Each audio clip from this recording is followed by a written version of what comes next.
ਅੱਜ ਦਾ ਸਾਡਾ ਟੌਪਿਕ ਹੈ ਡਿਮਾਂਡ ਫॉर ਮਨੀ। ਇਸ ਤੋਂ ਪਹਿਲਾਂ ਆਪਾਂ ਨੇ ਕੀ ਕੀਤਾ ਸੀ, ਫੰਕਸ਼ਨਸ ਆਫ ਮਨੀ, ਕਿ ਮਨੀ ਦੇ ਕੀ ਫੰਕਸ਼ਨਸ ਨੇ ਤੇ ਜਿਹੜੀ ਮਨੀ ਆ, ਮਨੀ ਦੀ ਸਪਲਾਈ ਕਿਸ ਤਰ੍ਹਾਂ ਹੁੰਦੀ ਹੈ। ਮਨੀ ਦੀ ਸਪਲਾਈ ਆਪਾਂ ਨੇ ਦੇਖਿਆ ਸੀਗਾ ਕਿ ਜਿਹੜੇ ਬੈਂਕਸ ਨੇ, ਆਪਣੇ ਕਮਰਸ਼ੀਅਲ ਬੈਂਕਸ, ਉਹਨਾਂ ਦੇ ਥਰੂ ਮਨੀ ਦੀ ਸਪਲਾਈ ਹੁੰਦੀ ਆ। ਇਹਦੇ ਥਰੂ ਕੀ ਹੁੰਦਾ ਹੈ, ਬੈਂਕਸ ਦੇ ਥਰੂ ਕ੍ਰੈਡਿਟ ਕ੍ਰੀਏਸ਼ਨ ਹੁੰਦੀ ਆ। ਕ੍ਰੈਡਿਟ ਕ੍ਰੀਏਸ਼ਨ ਕਿਵੇਂ ਹੁੰਦੀ ਆ, ਜਿਹੜੇ ਆਪਣੇ ਪਰਸਨਸ ਨੇ, ਪੀਪਲਸ ਨੇ, ਉਹ ਆਪਣੇ ਪ੍ਰਾਇਮਰੀ ਡਿਪੋਜ਼ਿਟਸ ਕਰਵਾਉਂਦੇ ਨੇ ਬੈਂਕਸ ਦੇ ਵਿੱਚ, ਤੇ ਫਿਰ ਉਹਨਾਂ ਦੇ ਡਿਪੋਜ਼ਿਟਸ ਦੇ ਵਿੱਚੋਂ ਹੀ ਜਿਹੜੀ ਡਿਮਾਂਡ ਡਿਪੋਜ਼ਿਟਸ ਹੈ, ਉਹਨਾਂ ਦੇ ਵਿੱਚੋਂ ਮਤਲਬ ਆਪਾਂ ਨੂੰ ਜਿਹੜੀ ਕ੍ਰੈਡਿਟ ਹੈ ਉਹਦੀ ਕ੍ਰੀਏਸ਼ਨ ਕੀਤੀ ਜਾਂਦੀ ਹੈ ਕੁਝ ਕੁ ਪਰਸੈਂਟ ਆਪਣੇ ਕੋਲ ਰੱਖ ਕੇ, ਜਿਹਨੂੰ ਆਪਾਂ CRR ਕਹਿੰਦੇ ਆ। ਬੈਂਕ ਮੀਨਸ 10% ਜਿਵੇਂ ਕਿ ਆਪਣੇ ਕੋਲ ਰੱਖਦੇ ਨੇ ਤੇ ਬਾਕੀ ਕੀ ਕਰਦੇ ਨੇ, ਕ੍ਰੈਡਿਟ ਕ੍ਰੀਏਸ਼ਨ ਕਰਦੇ ਨੇ। ਇਸ ਤਰ੍ਹਾਂ ਮਨੀ ਦੀ ਸਪਲਾਈ ਹੁੰਦੀ ਹੈ ਕਮਰਸ਼ੀਅਲ ਬੈਂਕਸ ਦੇ ਥਰੂ। ਉਸ ਤੋਂ ਇਲਾਵਾ ਦੂਸਰੀ ਤਰਫ ਕੀ ਆਉਂਦਾ ਹੈ, ਡਿਮਾਂਡ ਫॉर ਮਨੀ, ਕਿ ਜਿਹੜੀ ਡਿਮਾਂਡ ਫॉर ਮਨੀ ਆ ਉਹ ਕਿਸ ਚੀਜ਼ ਤੇ ਡਿਪੈਂਡ ਹੈ, ਕਿ ਜਿਹੜੇ ਪੀਪਲਸ ਨੇ ਉਹ ਮਨੀ ਦੀ ਡਿਮਾਂਡ ਕਿਉਂ ਕਰਦੇ ਨੇ। ਤਾਂ ਇਹਦੇ ਨਾਲ ਰਿਲੇਟਡ ਡਿਫਰੈਂਟ ਥਿਊਰੀਜ਼ ਨੇ ਜਿਹੜੀਆਂ ਆਪਾਂ ਨੇ ਅੱਜ ਕਰਨੀਆਂ ਨੇ। ਤਾਂ ਸਭ ਤੋਂ ਪਹਿਲਾਂ ਡਿਮਾਂਡ ਫॉर ਮਨੀ ਦੇ ਵਿੱਚ ਆਪਾਂ ਗੱਲ ਕਰਦੇ ਹਾਂ quantity and value of money. Demand for money means ਕਿੰਨੀ ਕੁਆਂਟੀਟੀ ਹੈ ਜਿਹੜੀ ਆਪਾਂ ਉਹਦੀ ਡਿਮਾਂਡ ਕਰਦੇ ਹਾਂ for the exchange of goods and services and the other ਜਿਹੜੀਆਂ ਆਪਣੀਆਂ ਨੀਡਸ ਉਹਨਾਂ ਨੂੰ ਪੂਰਾ ਕਰਨ ਦੇ ਲਈ। ਉਸ ਤੋਂ ਇਲਾਵਾ ਕਹਿੰਦੇ ਵੈਲਿਊ ਆਫ ਮਨੀ, ਕਿ ਮਨੀ ਦੀ ਜਿਹੜੀ ਵੈਲਿਊ ਆ ਉਸ ਚੀਜ਼ ਤੇ ਵੀ ਜਿਹੜੀ ਡਿਮਾਂਡ ਫॉर ਮਨੀ ਉਹ ਕੀ ਕਰਦੀ ਆ, ਡਿਪੈਂਡ ਕਰਦੀ ਆ। ਤਾਂ ਸਭ ਤੋਂ ਪਹਿਲਾਂ ਆਪਾਂ ਕੁਆਂਟੀਟੀ ਆਫ ਮਨੀ ਦੇਖਦੇ ਆ ਜਿਹੜੀ ਆਪਾਂ ਡਿਮਾਂਡ ਕਰਦੇ ਆ। ਕਹਿੰਦੇ ਕੁਆਂਟੀਟੀ ਆਫ ਮਨੀ ਦਾ ਮੀਨਿੰਗ ਦੇਖਦੇ ਆ ਕਿ what is the quantity of money. The quantity of money available in economy, money supply has important bearing on the price level in the economy। ਕਹਿੰਦੇ ਜਿਹੜੀ ਕੁਆਂਟੀਟੀ ਆਫ ਮਨੀ ਹੈ, ਮੀਨ supply of money ਆ, ਉਸ ਤੇ mostly ਕਿਹੜੀ ਚੀਜ਼ depend ਕਰਦੀ ਆ, ਪ੍ਰਾਈਸ ਲੈਵਲ ਇਕਨੋਮੀ ਦਾ ਡਿਪੈਂਡ ਕਰਦਾ ਹੈ। ਕਹਿੰਦੇ ਜਿਵੇਂ ਕਿ a given level of output, higher quantity of money in the economy supplies higher price levels। ਤੁਹਾਨੂੰ ਪਤਾ ਹੈ ਕਿ ਅਗਰ ਜਿਹੜੇ ਕਮਰਸ਼ੀਅਲ ਬੈਂਕਸ ਨੇ ਜਾਂ ਆਪਣੀ ਮੋਨਟਰੀ ਐਂਡ ਫਿਜ਼ੀਕਲ ਪਾਲਿਸੀ ਆ ਉਹਦੇ ਥਰੂ ਜਿਹੜੀ ਕੁਆਂਟੀਟੀ ਆਫ ਮਨੀ ਆ, ਮਨੀ ਦੀ ਸਪਲਾਈ ਜ਼ਿਆਦਾ ਹੋ ਜਾਵੇ ਤਾਂ ਇਹਦੇ ਨਾਲ ਇਕਨੋਮੀ ਤੇ ਕੀ ਹੁੰਦਾ, ਪ੍ਰਾਈਸਿਸ ਨੇ ਜਿਹੜੇ ਉਹ ਹਾਈ ਹੋ ਜਾਂਦੇ ਨੇ, ਮੀਨਸ ਇਨਫਲੇਸ਼ਨ ਹੋ ਜਾਂਦਾ ਹੈ। ਐਂਡ ਦੂਸਰੀ ਤਰਫ ਅਗਰ ਕਹਿੰਦੇ ਕੁਆਂਟੀਟੀ ਆਫ ਮਨੀ ਡਿਕਰੀਜ਼ ਹੋ ਜਾਵੇ, ਕ੍ਰੈਡਿਟ ਕ੍ਰੀਏਸ਼ਨ ਘੱਟ ਹੋ ਜਾਵੇ, ਤਦ ਕੀ ਹੁੰਦਾ, ਪ੍ਰਾਈਸਿਸ ਕੀ ਹੁੰਦੇ ਨੇ, ਲੈਸ ਹੋ ਜਾਂਦੇ ਨੇ। ਤਾਂ price level in the economy determines the value of money. ਕਹਿੰਦੇ ਜਿਹੜਾ ਪ੍ਰਾਈਸ ਹੈ ਉਹ ਕੀ ਕਰਦਾ ਹੈ, ਜਿਹੜਾ ਵੈਲਿਊ ਆਫ ਮਨੀ ਉਹਦੇ ਥਰੂ ਡਿਟਰਮਾਈਨ ਹੁੰਦਾ ਕਿ ਮਨੀ ਦੀ ਵੈਲਿਊ ਕੀ ਹੈ। ਕਹਿੰਦੇ higher price level means less goods and services a unit of money commanded in the economy. ਅਗਰ ਹਾਇਰ ਪ੍ਰਾਈਸਿਸ ਲੈਵਲ ਆ, ਪ੍ਰਾਈਸ ਜ਼ਿਆਦਾ ਹੈ, ਤਾਂ ਇਟਸ ਮੀਨਸ ਕਿ ਜਿਹੜੀ quantity of goods and services ਨੇ ਆਪਾਂ ਉਹਨਾਂ ਦੀ ਕੁਆਂਟੀਟੀ ਘੱਟ ਲੈ ਸਕਦੀ ਹੈ। ਮੀਨਸ ਆਪਣੀ ਜਿਹੜੀ ਰੀਅਲ ਪਰਚੇਸਿੰਗ ਪਾਵਰ ਹੁੰਦੀ ਆ ਉਹ ਘੱਟ ਜਾਂਦੀ ਹੈ, ਕਿਉਂਕਿ ਮਨੀ ਦੀ ਵੈਲਿਊ ਘੱਟ ਜਾਂਦੀ ਆ ਪ੍ਰਾਈਸਿਸ ਹਾਈ ਹੋਣ ਦੇ ਨਾਲ। ਦੂਸਰੀ ਤਰਫ ਕਹਿੰਦੇ ਅਗਰ ਪ੍ਰਾਈਸਿਸ ਲੈਸ ਨੇ ਤਾਂ it's means quantity of money, means money ਦੀ ਸਪਲਾਈ ਘੱਟ ਆ, ਕ੍ਰੈਡਿਟ ਕ੍ਰੀਏਸ਼ਨ ਘੱਟ ਆ, ਤੇ ਆਪਣੀ ਜਿਹੜੀ ਵੈਲਿਊ ਆਫ ਮਨੀ ਜ਼ਿਆਦਾ ਹੈ, ਮੀਨਸ ਮਨੀ ਦੀ ਪਰਚੇਸਿੰਗ ਪਾਵਰ ਜ਼ਿਆਦਾ ਹੈ। ਤਾਂ ਇੱਥੇ ਕਹਿੰਦੇ ਵੈਲਿਊ ਆਫ ਮਨੀ ਤੇ ਪ੍ਰਾਈਸ ਦਾ ਨੈਗੇਟਿਵ ਰਿਲੇਸ਼ਨਸ਼ਿਪ ਹੈ। ਐਂਡ ਕਹਿੰਦੇ ਕੁਆਂਟੀਟੀ ਆਫ ਮਨੀ ਤੇ ਜਿਹੜੀ ਆਪਣੀ ਪ੍ਰਾਈਸ ਆ ਉਹਦਾ ਪੋਜ਼ਿਟਿਵ ਰਿਲੇਸ਼ਨਸ਼ਿਪ ਹੈ ਸਪਲਾਈ ਆਫ ਮਨੀ ਦਾ। ਤਾਂ ਇਹਦੇ ਨਾਲ ਡਿਫਰੈਂਟ ਜਿਹੜੀਆਂ ਥਿਊਰੀਜ਼ ਨੇ ਆਪਾਂ ਅੱਜ ਉਹਨਾਂ ਨੂੰ ਦੇਖਾਂਗੇ, ਜਿਹੜੀ ਵੈਲਿਊ ਆਫ ਮਨੀ ਦੇ ਨਾਲ ਰਿਲੇਟਡ ਨੇ, ਕਿ ਮਨੀ ਦੀ ਜਿਹੜੀ ਵੈਲਿਊ ਉਹ ਕਿੱਦਾਂ ਫਿਕਸ ਹੋਏਗੀ, ਕਿੱਦਾਂ ਦੇਖੀ ਜਾਏਗੀ। ਨਾਲ ਦੀ ਨਾਲ ਆਪਾਂ quantity theory of money and Keynesian theory of money ਹੈ ਜਿਹੜੀ ਉਹ ਦੇਖਾਂਗੇ, ਜੋ ਦੋ ਮੇਨ ਇਹਦੀਆਂ ਕੀ ਨੇ, ਥਿਊਰੀਜ਼ ਨੇ value of money and quantity of money ਦੀਆਂ। ਤਾਂ ਫਰਸਟਲੀ ਕਹਿੰਦੇ what is value of money. Value of money ਕੀ ਆ, ਕਿਉਂਕਿ ਵੈਲਿਊ ਆਫ ਮਨੀ ਤੇ ਹੀ ਜਿਹੜੀ ਡਿਮਾਂਡ ਹੈ ਮੋਸਟਲੀ ਕੀ ਕਰਦੀ ਹੁੰਦੀ, ਆਪਣੀ ਡਿਪੈਂਡ ਕਰਦੀ ਹੁੰਦੀ ਆ। ਕਹਿੰਦੇ ਕਰਾਊਥਰਸ ਨੇ ਬੋਲਿਆ ਹੈ the value of money is what it will buy. ਕਹਿੰਦੇ ਵੈਲਿਊ ਆਫ ਮਨੀ ਹੈ ਜਿਹੜੀ ਉਹ ਸਾਨੂੰ ਦੱਸਦੀ ਹੈ ਕਿ ਆਪਾਂ ਇਸ ਮਨੀ ਤੋਂ ਵਟ ਵਿਲ ਇਟ ਵਿਲ ਬਾਏ, ਵੀ ਆਪਾਂ ਕੀ ਆ ਜਿਹੜਾ ਬਾਏ ਕਰ ਸਕਦੇ ਆ, ਪਰਚੇਜ਼ ਕਰ ਸਕਦੇ ਆ। The amount of goods and services received in exchange for a unit of money constitutes value of money। The amount of goods and services received in exchange for a unit of money constitutes value of money. ਕਹਿੰਦੇ ਜਿੰਨੀ ਸਾਡੀ ਆਪਣੀ goods and services ਨੂੰ ਆਪਾਂ bye ਕਰ ਸਕਦੇ ਹਾਂ, ਜਿੰਨੀ ਕੁਆਂਟੀਟੀਜ਼ ਲੈ ਸਕਦੇ ਹਾਂ, ਉਹ ਸਾਡੀ ਜਿਹੜੀ ਮਨੀ ਦੀ ਵੈਲਿਊ ਨੂੰ ਕੀ ਕਰਦੀ ਹੈ, ਡਿਸਕ੍ਰਾਈਬ ਕਰਦੀ ਆ। ਕਹਿੰਦੇ in exchange of 1 rupees 1 gets 2 pencil. ਜਿਵੇਂ ਕਿ ਆਪਾਂ ਕਹਿ ਸਕਦੇ ਹਾਂ ਕਿ ਮੈਂ 1 ਰੁਪਏ ਤੋਂ 2 ਜਿਹੜੀਆਂ ਪੈਨਸਿਲਸ ਨੇ ਉਹਨਾਂ ਨੂੰ ਬਾਏ ਕਰ ਸਕਦਾ। ਤਾਂ ਆਪਾਂ ਕਹਿ ਸਕਦੇ ਹਾਂ ਕਿ 2 ਪੈਨਸਿਲਸ ਦੀ ਜਿਹੜੀ ਵੈਲਿਊ ਕਿੰਨੀ ਆ ਉਹ 1 ਰੁਪੀਜ਼ ਹੈ ਐਂਡ 1 ਰੁਪੀਜ਼ ਦੀ ਵੈਲਿਊ ਕਿੰਨੀ ਆ 2 ਪੈਨਸਿਲਸ ਨੇ, ਕਿਉਂਕਿ ਇਹਨਾਂ ਦੀ ਜਿਹੜੀ ਪਰਚੇਸਿੰਗ ਕਪੈਸਿਟੀ ਉਹ ਕਿੰਨੀ ਆ 2 ਪੈਨਸਿਲਸ ਹੈ 1 rupees the purchasing capacity. The value of 1 rupees is 2 pencils. The according to Robinson ने definition ਦਿੱਤੀ ਆਪਣੀ, why the value of money we mean the amount of things। ਕਹਿੰਦੇ value of money ਤੋਂ ਆਪਾਂ ਦੇਖ ਸਕਦੇ ਹਾਂ ਕਿ amount of things ਵੀ ਚੀਜ਼ਾਂ ਦੀ ਆਪਾਂ ਕਿੰਨੀ quantity ਇੱਕ general price level ਦੇ which will be given in exchange for a unit of money ਜਿਹਨੂੰ ਆਪਾਂ एक्सचेंज करते हैं विद द मनी। ठीक है, मनी के थ्रू एक्सचेंज करके कि किन्नी जेडी थिंग है ਉਹਦੀ क्वांटिटी ਆਪਾਂ ਬਾय ਕਰ ਸਕਦੇ ਹਾਂ ਉਹ ਸਾਨੂੰ value of money, money the value तो ਉਸ ਤੋਂ ਸਾਨੂੰ मनी ਦੀ वैल्यू ਦਾ ਪਤਾ ਲੱਗਦਾ ਹੈ। then value of money ਤੇ price level ਦਾ ਕੀ ਰਿਲੇਸ਼ਨਸ਼ਿਪ ਆ, ਕਹਿੰਦੇ value of different goods and services expressed in terms of money what the value of money cannot be expressed in the terms of money। कहते value of money ਨੂੰ ਆਪਾਂ money ਦੇ ਵਿੱਚ money ਦੇ terms ਵਿੱਚ express ਨਹੀਂ ਕਰ ਸਕਦੇ। if the value of money is expressed in terms of goods and services then it will be millions and millions of expressions because there are millions and millions of goods and services in the world। अगर आप ये कहिए कि हाँ value एक 1 rupees की value की है 2 पेंसिल से इक्वल है, 1 रुपी की वैल्यू 2 पेंसिल है, तब इतने 100 ऑफ मिलियन गुड्स ने जिन्ना दे थ्रू आपा मनी दी वैल्यू नु जज नहीं कर सकते। आप ये नहीं कह सकते कि 10 रुपीज की वैल्यू ये रिमोट है, 10 रुपीज की वैल्यू ये पेंसिल है, 10 रुपीज की वैल्यू ये पेन है, 10 रुपीज की वैल्यू कॉपी है। एंड उस तो बाद की है नेक्स्ट कहते इट इज कॉल्ड अगर कहते we select some of representative goods and services as we use in a day to day life। कहते सिर्फ ਆਪਾਂ मनी ਦੀ ਵੈਲਿਊ ਨੂੰ ਉਸ ਦੇ ਥਰੂ ਡਿਸਕ੍ਰਾਈਬ ਕਰ ਸਕਦੇ ਹਾਂ ਜਿਹੜੀਆਂ ਥਿੰਗਸ ਨੂੰ ਆਪਾਂ daily day by day routine ਦੇ ਵਿੱਚ ਯੂਜ਼ ਕਰਦੇ ਹਾਂ। their average price is worked out, it is called general price level। there is an inverse relationship between the value of money and general price level of goods and services। ਕਹਿੰਦੇ ਜਿਹੜੀਆਂ goods and services ਅਸੀਂ bye ਕਰਦੇ ਹਾਂ ਉਹਨਾਂ ਦੇ price ਤੇ ਉਹਨਾਂ ਦੀ value ਦੇ ਵਿੱਚ ਇਨਵਰਸ ਰਿਲੇਸ਼ਨਸ਼ਿਪ ਹੈ।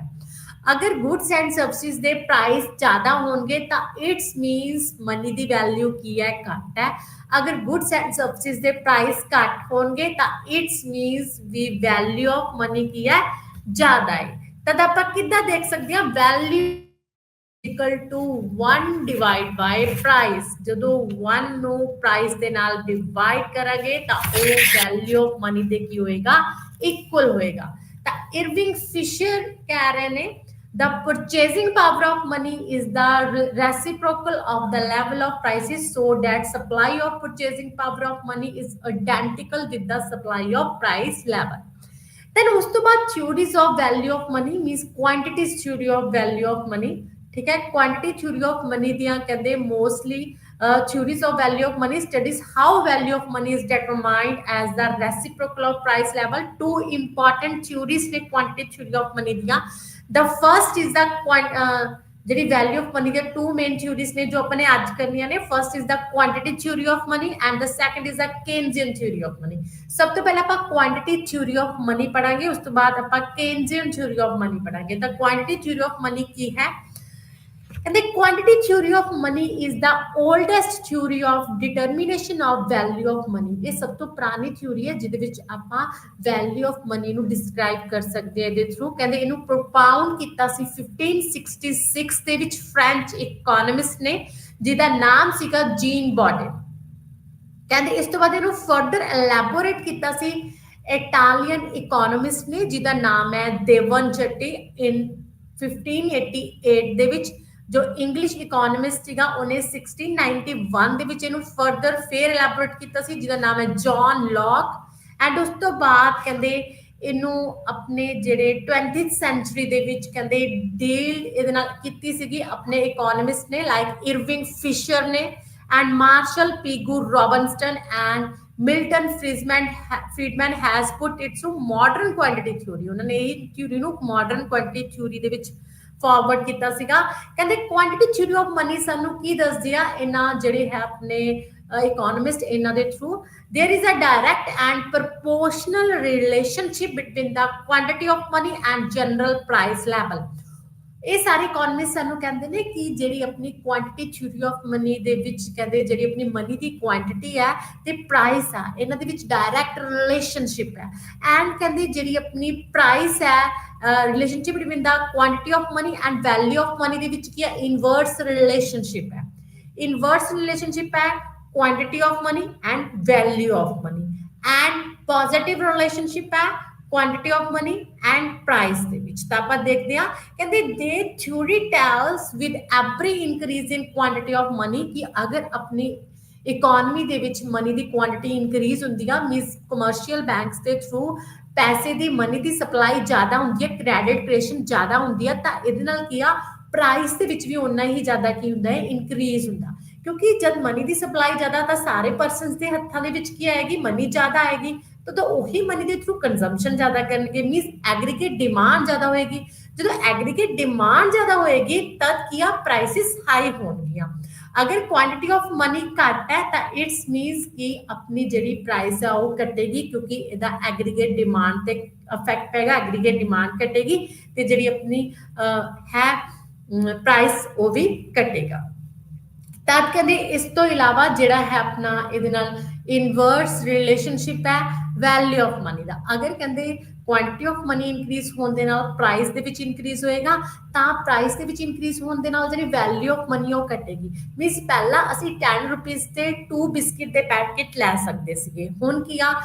ਕੁਆਂਟੀਟੀ ਆਫ ਮਨੀ ਇਨਕਰੀਜ਼ ਹੋਈ ਪੀਪਲਸ ਦੇ ਹੈਂਡ ਦੇ ਵਿੱਚ ਕੀ ਆ 20 ਰੁਪੀਸ ਆਏ ਸਾਰਿਆਂ ਦੇ ਕੋਲ ਐਗਰੀਗੇਟ ਡਿਮਾਂਡ ਇਨਕਰੀਜ਼ ਹੋਈ ਬਿਸਕਿਟ ਸੀ ਤਾਂ ਬਿਸਕਿਟਸ ਦੇ ਪ੍ਰਾਈਸ ਕਿਨੇ 5 ਤੋਂ ਵੱਧ ਕੇ 10 ਹੋ ਗਏ ਤਾਂ ਹੁਣ ਅਸੀਂ 20 ਰੁਪੀਸ ਦੇ ਵਿੱਚ ਕੀ ਆ 2 ਬਿਸਕਿਟਸ ਦੇ ਪੈਕੇਟ ਲੈਣੇ ਆ ਤਾਂ ਇਟਸ ਮੀਨਸ ਜਿੰਨੀ ਕਹਿੰਦੇ ਕੁਆਂਟੀਟੀ ਆਫ ਮਨੀ ਇਨਕਰੀਜ਼ ਹੋਏਗੀ ਉਨੀ ਪ੍ਰਾਈਸ ਇਨਕਰੀਜ਼ ਹੋਏਗੀ ਤੇ ਵੈਲਿਊ ਆਫ ਮਨੀ ਡਿਕਰੀਜ਼ ਹੋਏਗੀ ਸਾਡੀ ਪਰਚੇਸਿੰਗ ਪਾਵਰ ਘਟੇਗੀ। ਤਦ ਕਹਿੰਦੇ ਇਰਵਿੰਗ ਫਿਸ਼ਰ ਨੇ ਕਹਿੰਦੇ ਕੁਆਂਟੀਟੀ ਥਿਊਰੀ ਆਫ ਮਨੀ ਦਿੱਤੀ ਹੈ ਸਭ ਤੋਂ ਪਹਿਲਾਂ ਇਰਵਿੰਗ ਫਿਸ਼ਰ ਦੀ ਅਪਰੋਚ ਦੇਖਾਂਗੇ ਤਾਂ ਇਰਵਿੰਗ ਫਿਸ਼ਰ ਕੀ ਕਹਿੰਦੇ ਨੇ ਅਦਰ ਥਿੰਗਸ ਰਿਮੇਨਿੰਗ ਅਨਚੇਂਜ ਕਹਿੰਦੇ ਅਦਰ ਥਿੰਗਸ ਜਦੋਂ ਕਨਸਟੈਂਟ ਨੇ ਉਹਨਾਂ ਦੇ ਵਿੱਚ ਕੋਈ ਵੀ ਚੇਂਜ ਨਹੀਂ ਹੁੰਦਾ ਹੈ as the quantity of money in circulation increases price level increases in direct proportions कि अगर quantity of money increase ਹੁੰਦੀ ਹੈ ਤਾਂ price level ਵੀ economy ਦੇ ਵਿੱਚ ਕੀ ਹੁੰਦਾ ਹੈ increase ਹੁੰਦਾ ਹੈ ਤਾਂ ਦੂਸਰੀ ਤਰਫ value of money decreases vice versa value of money decrease ਹੁੰਦੀ ਹੈ quantity of money increase ਹੋਣ ਦੇ ਨਾਲ price level increase ਹੋਣ ਦੇ ਨਾਲ there are two variants of quantity theory of money ਦੇ ਨਾਲ related ਇੱਥੇ two variants ਨੇ ਜਿਨ੍ਹਾਂ ਦੀ ਆਪਾਂ ਗੱਲ ਕਰਾਂਗੇ first is the transaction approach कि ट्रांजैक्शन अप्रोच ਦੇ ਵਿੱਚ ਹੈ ਕਿ ट्रांजैक्शन मोटिव ਦੇ ਲਈ ਮਨੀ ਦੀ ਡਿਮਾਂਡ ਹੁੰਦੀ ਹੈ ਜੋ ਫਿਸ਼ਰ ਨੇ ਦਿੱਤੀ ਆਪਾਂ ਨੂੰ ਠੀਕ ਹੈ this is the Fisher equation Fisher approach ਜਿਹਦੇ ਵਿੱਚ ਉਹਨਾਂ ਨੇ ट्रांजैक्शन ਅਪਰੋਚ ਦੀ ਗੱਲ ਕੀਤੀ ਹੈ ਸੈਕੰਡ ਇਜ਼ ਆ ਕੈਸ਼ ਬੈਲੈਂਸ ਕੈਸ਼ ਰੱਖਣ ਦੇ ਲਈ ਆਪਾਂ ਮਨੀ ਦੀ ਡਿਮਾਂਡ ਕਰਦੇ ਹਾਂ ਜੋ ਕੈਂਬਰਿਜ ਇਕੁਏਸ਼ਨਸ ਦੇ ਥਰੂ ਰਿਪਰੈਜ਼ੈਂਟ ਕੀਤੀ ਹੈ there is the two main equations ne first is the transactions approach or Fisher equations and second is the cash balance or Cambridge equations ਆਪਾਂ ਦੋਨਾਂ ਨੂੰ one by one read ਕਰਦੇ ਹਾਂ ਸਭ ਤੋਂ ਪਹਿਲਾਂ ਆਪਾਂ ਗੱਲ ਕਰਦੇ ਹਾਂ transaction approach ਦੀ ਠੀਕ ਹੈ ਜੋ ਫਿਸ਼ਰਸ ਨੇ ਦਿੱਤੀ ਆ ਤਾਂ ਉਹਨਾਂ ਨੇ ਆਪਣੀ ਬੁੱਕ ਦੇ ਵਿੱਚ in his book purchasing power of money published ਕੀਤੀ ਗਈ ਸੀ ਜਿਹੜੀ 1911 ਦੇ ਵਿੱਚ ਇਰਵਿੰਗ ਫਿਸ਼ਰ ਦੇ ਦੁਆਰਾ ਉਹਨਾਂ ਨੇ transactions approach of quantity theory of money ਦਿੱਤੀ ਸੀ ਇਹਦੇ ਵਿੱਚ ਅਕੋਰਡਿੰਗ ਟੂ ਹਿਮ ਕੀ ਕਹਿੰਦੇ ਨੇ ਫਿਸ਼ਰਸ the quantity theory is correct in the sense that level of prices varies directly with the quantity of money in circulation provide the velocity of money, circulations that money and volume of trade are not changed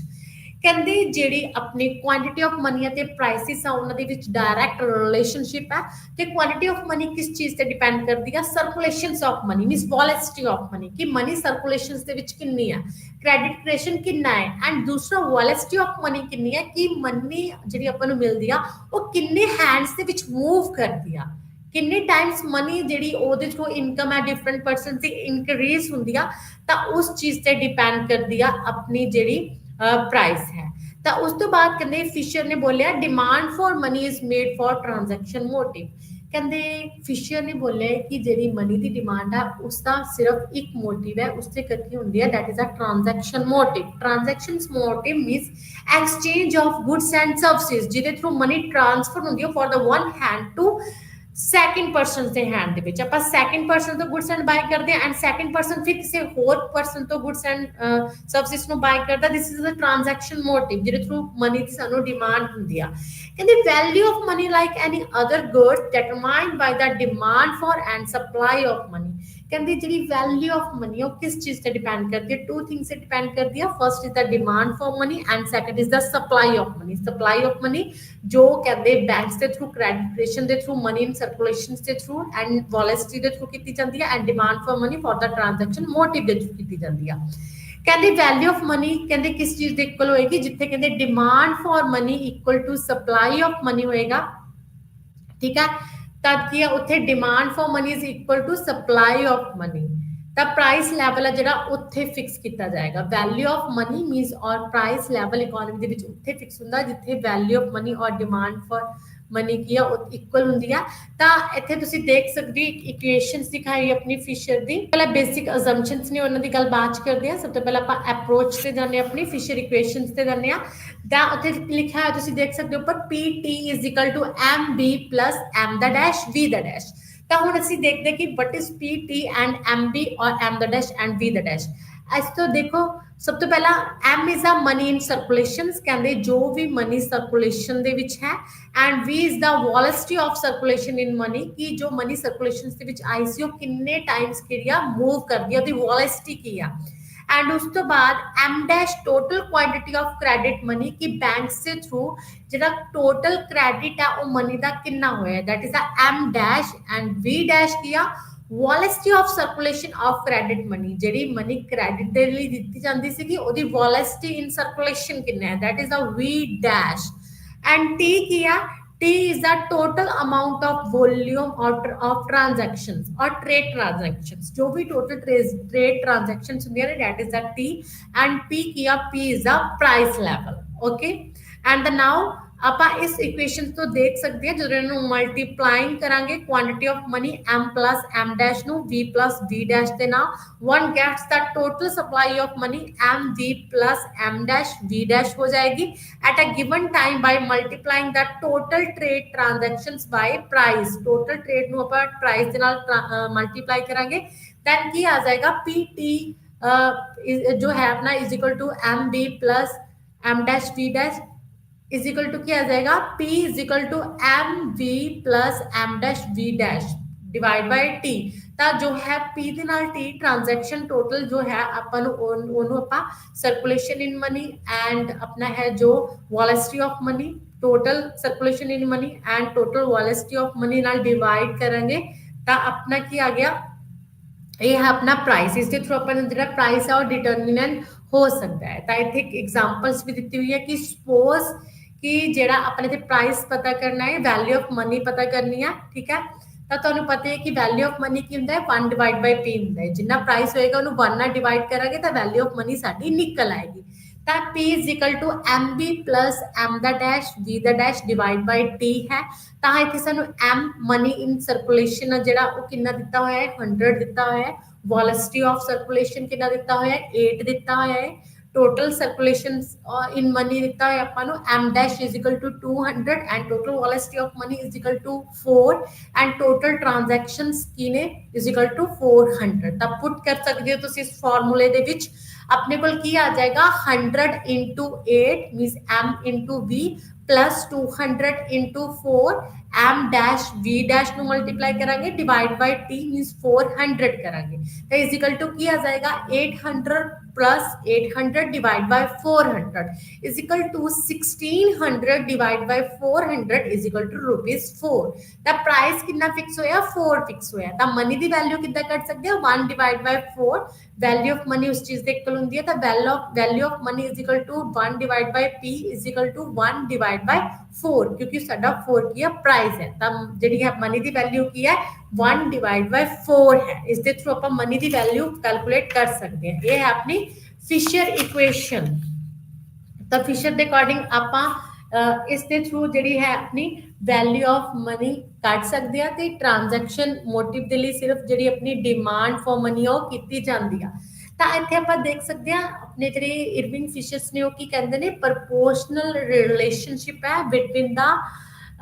ਕੀ ਹੈ between the quantity of money and price level. Fisher ਕਹਿੰਦੇ ਨੇ ਕਿ ਜਿਵੇਂ ਜਿਵੇਂ quantity of money increase ਹੁੰਦੀ ਜਾਏਗੀ ਉਵੇਂ ਉਵੇਂ ਪ੍ਰਾਈਸ ਵੀ ਇਨਕਰੀਜ਼ ਹੁੰਦਾ ਜਾਏਗਾ। ਤਾਂ ਤੁਸੀਂ ਇੱਥੇ ਦੇਖ ਸਕਦੇ ਹੋ ਉਹ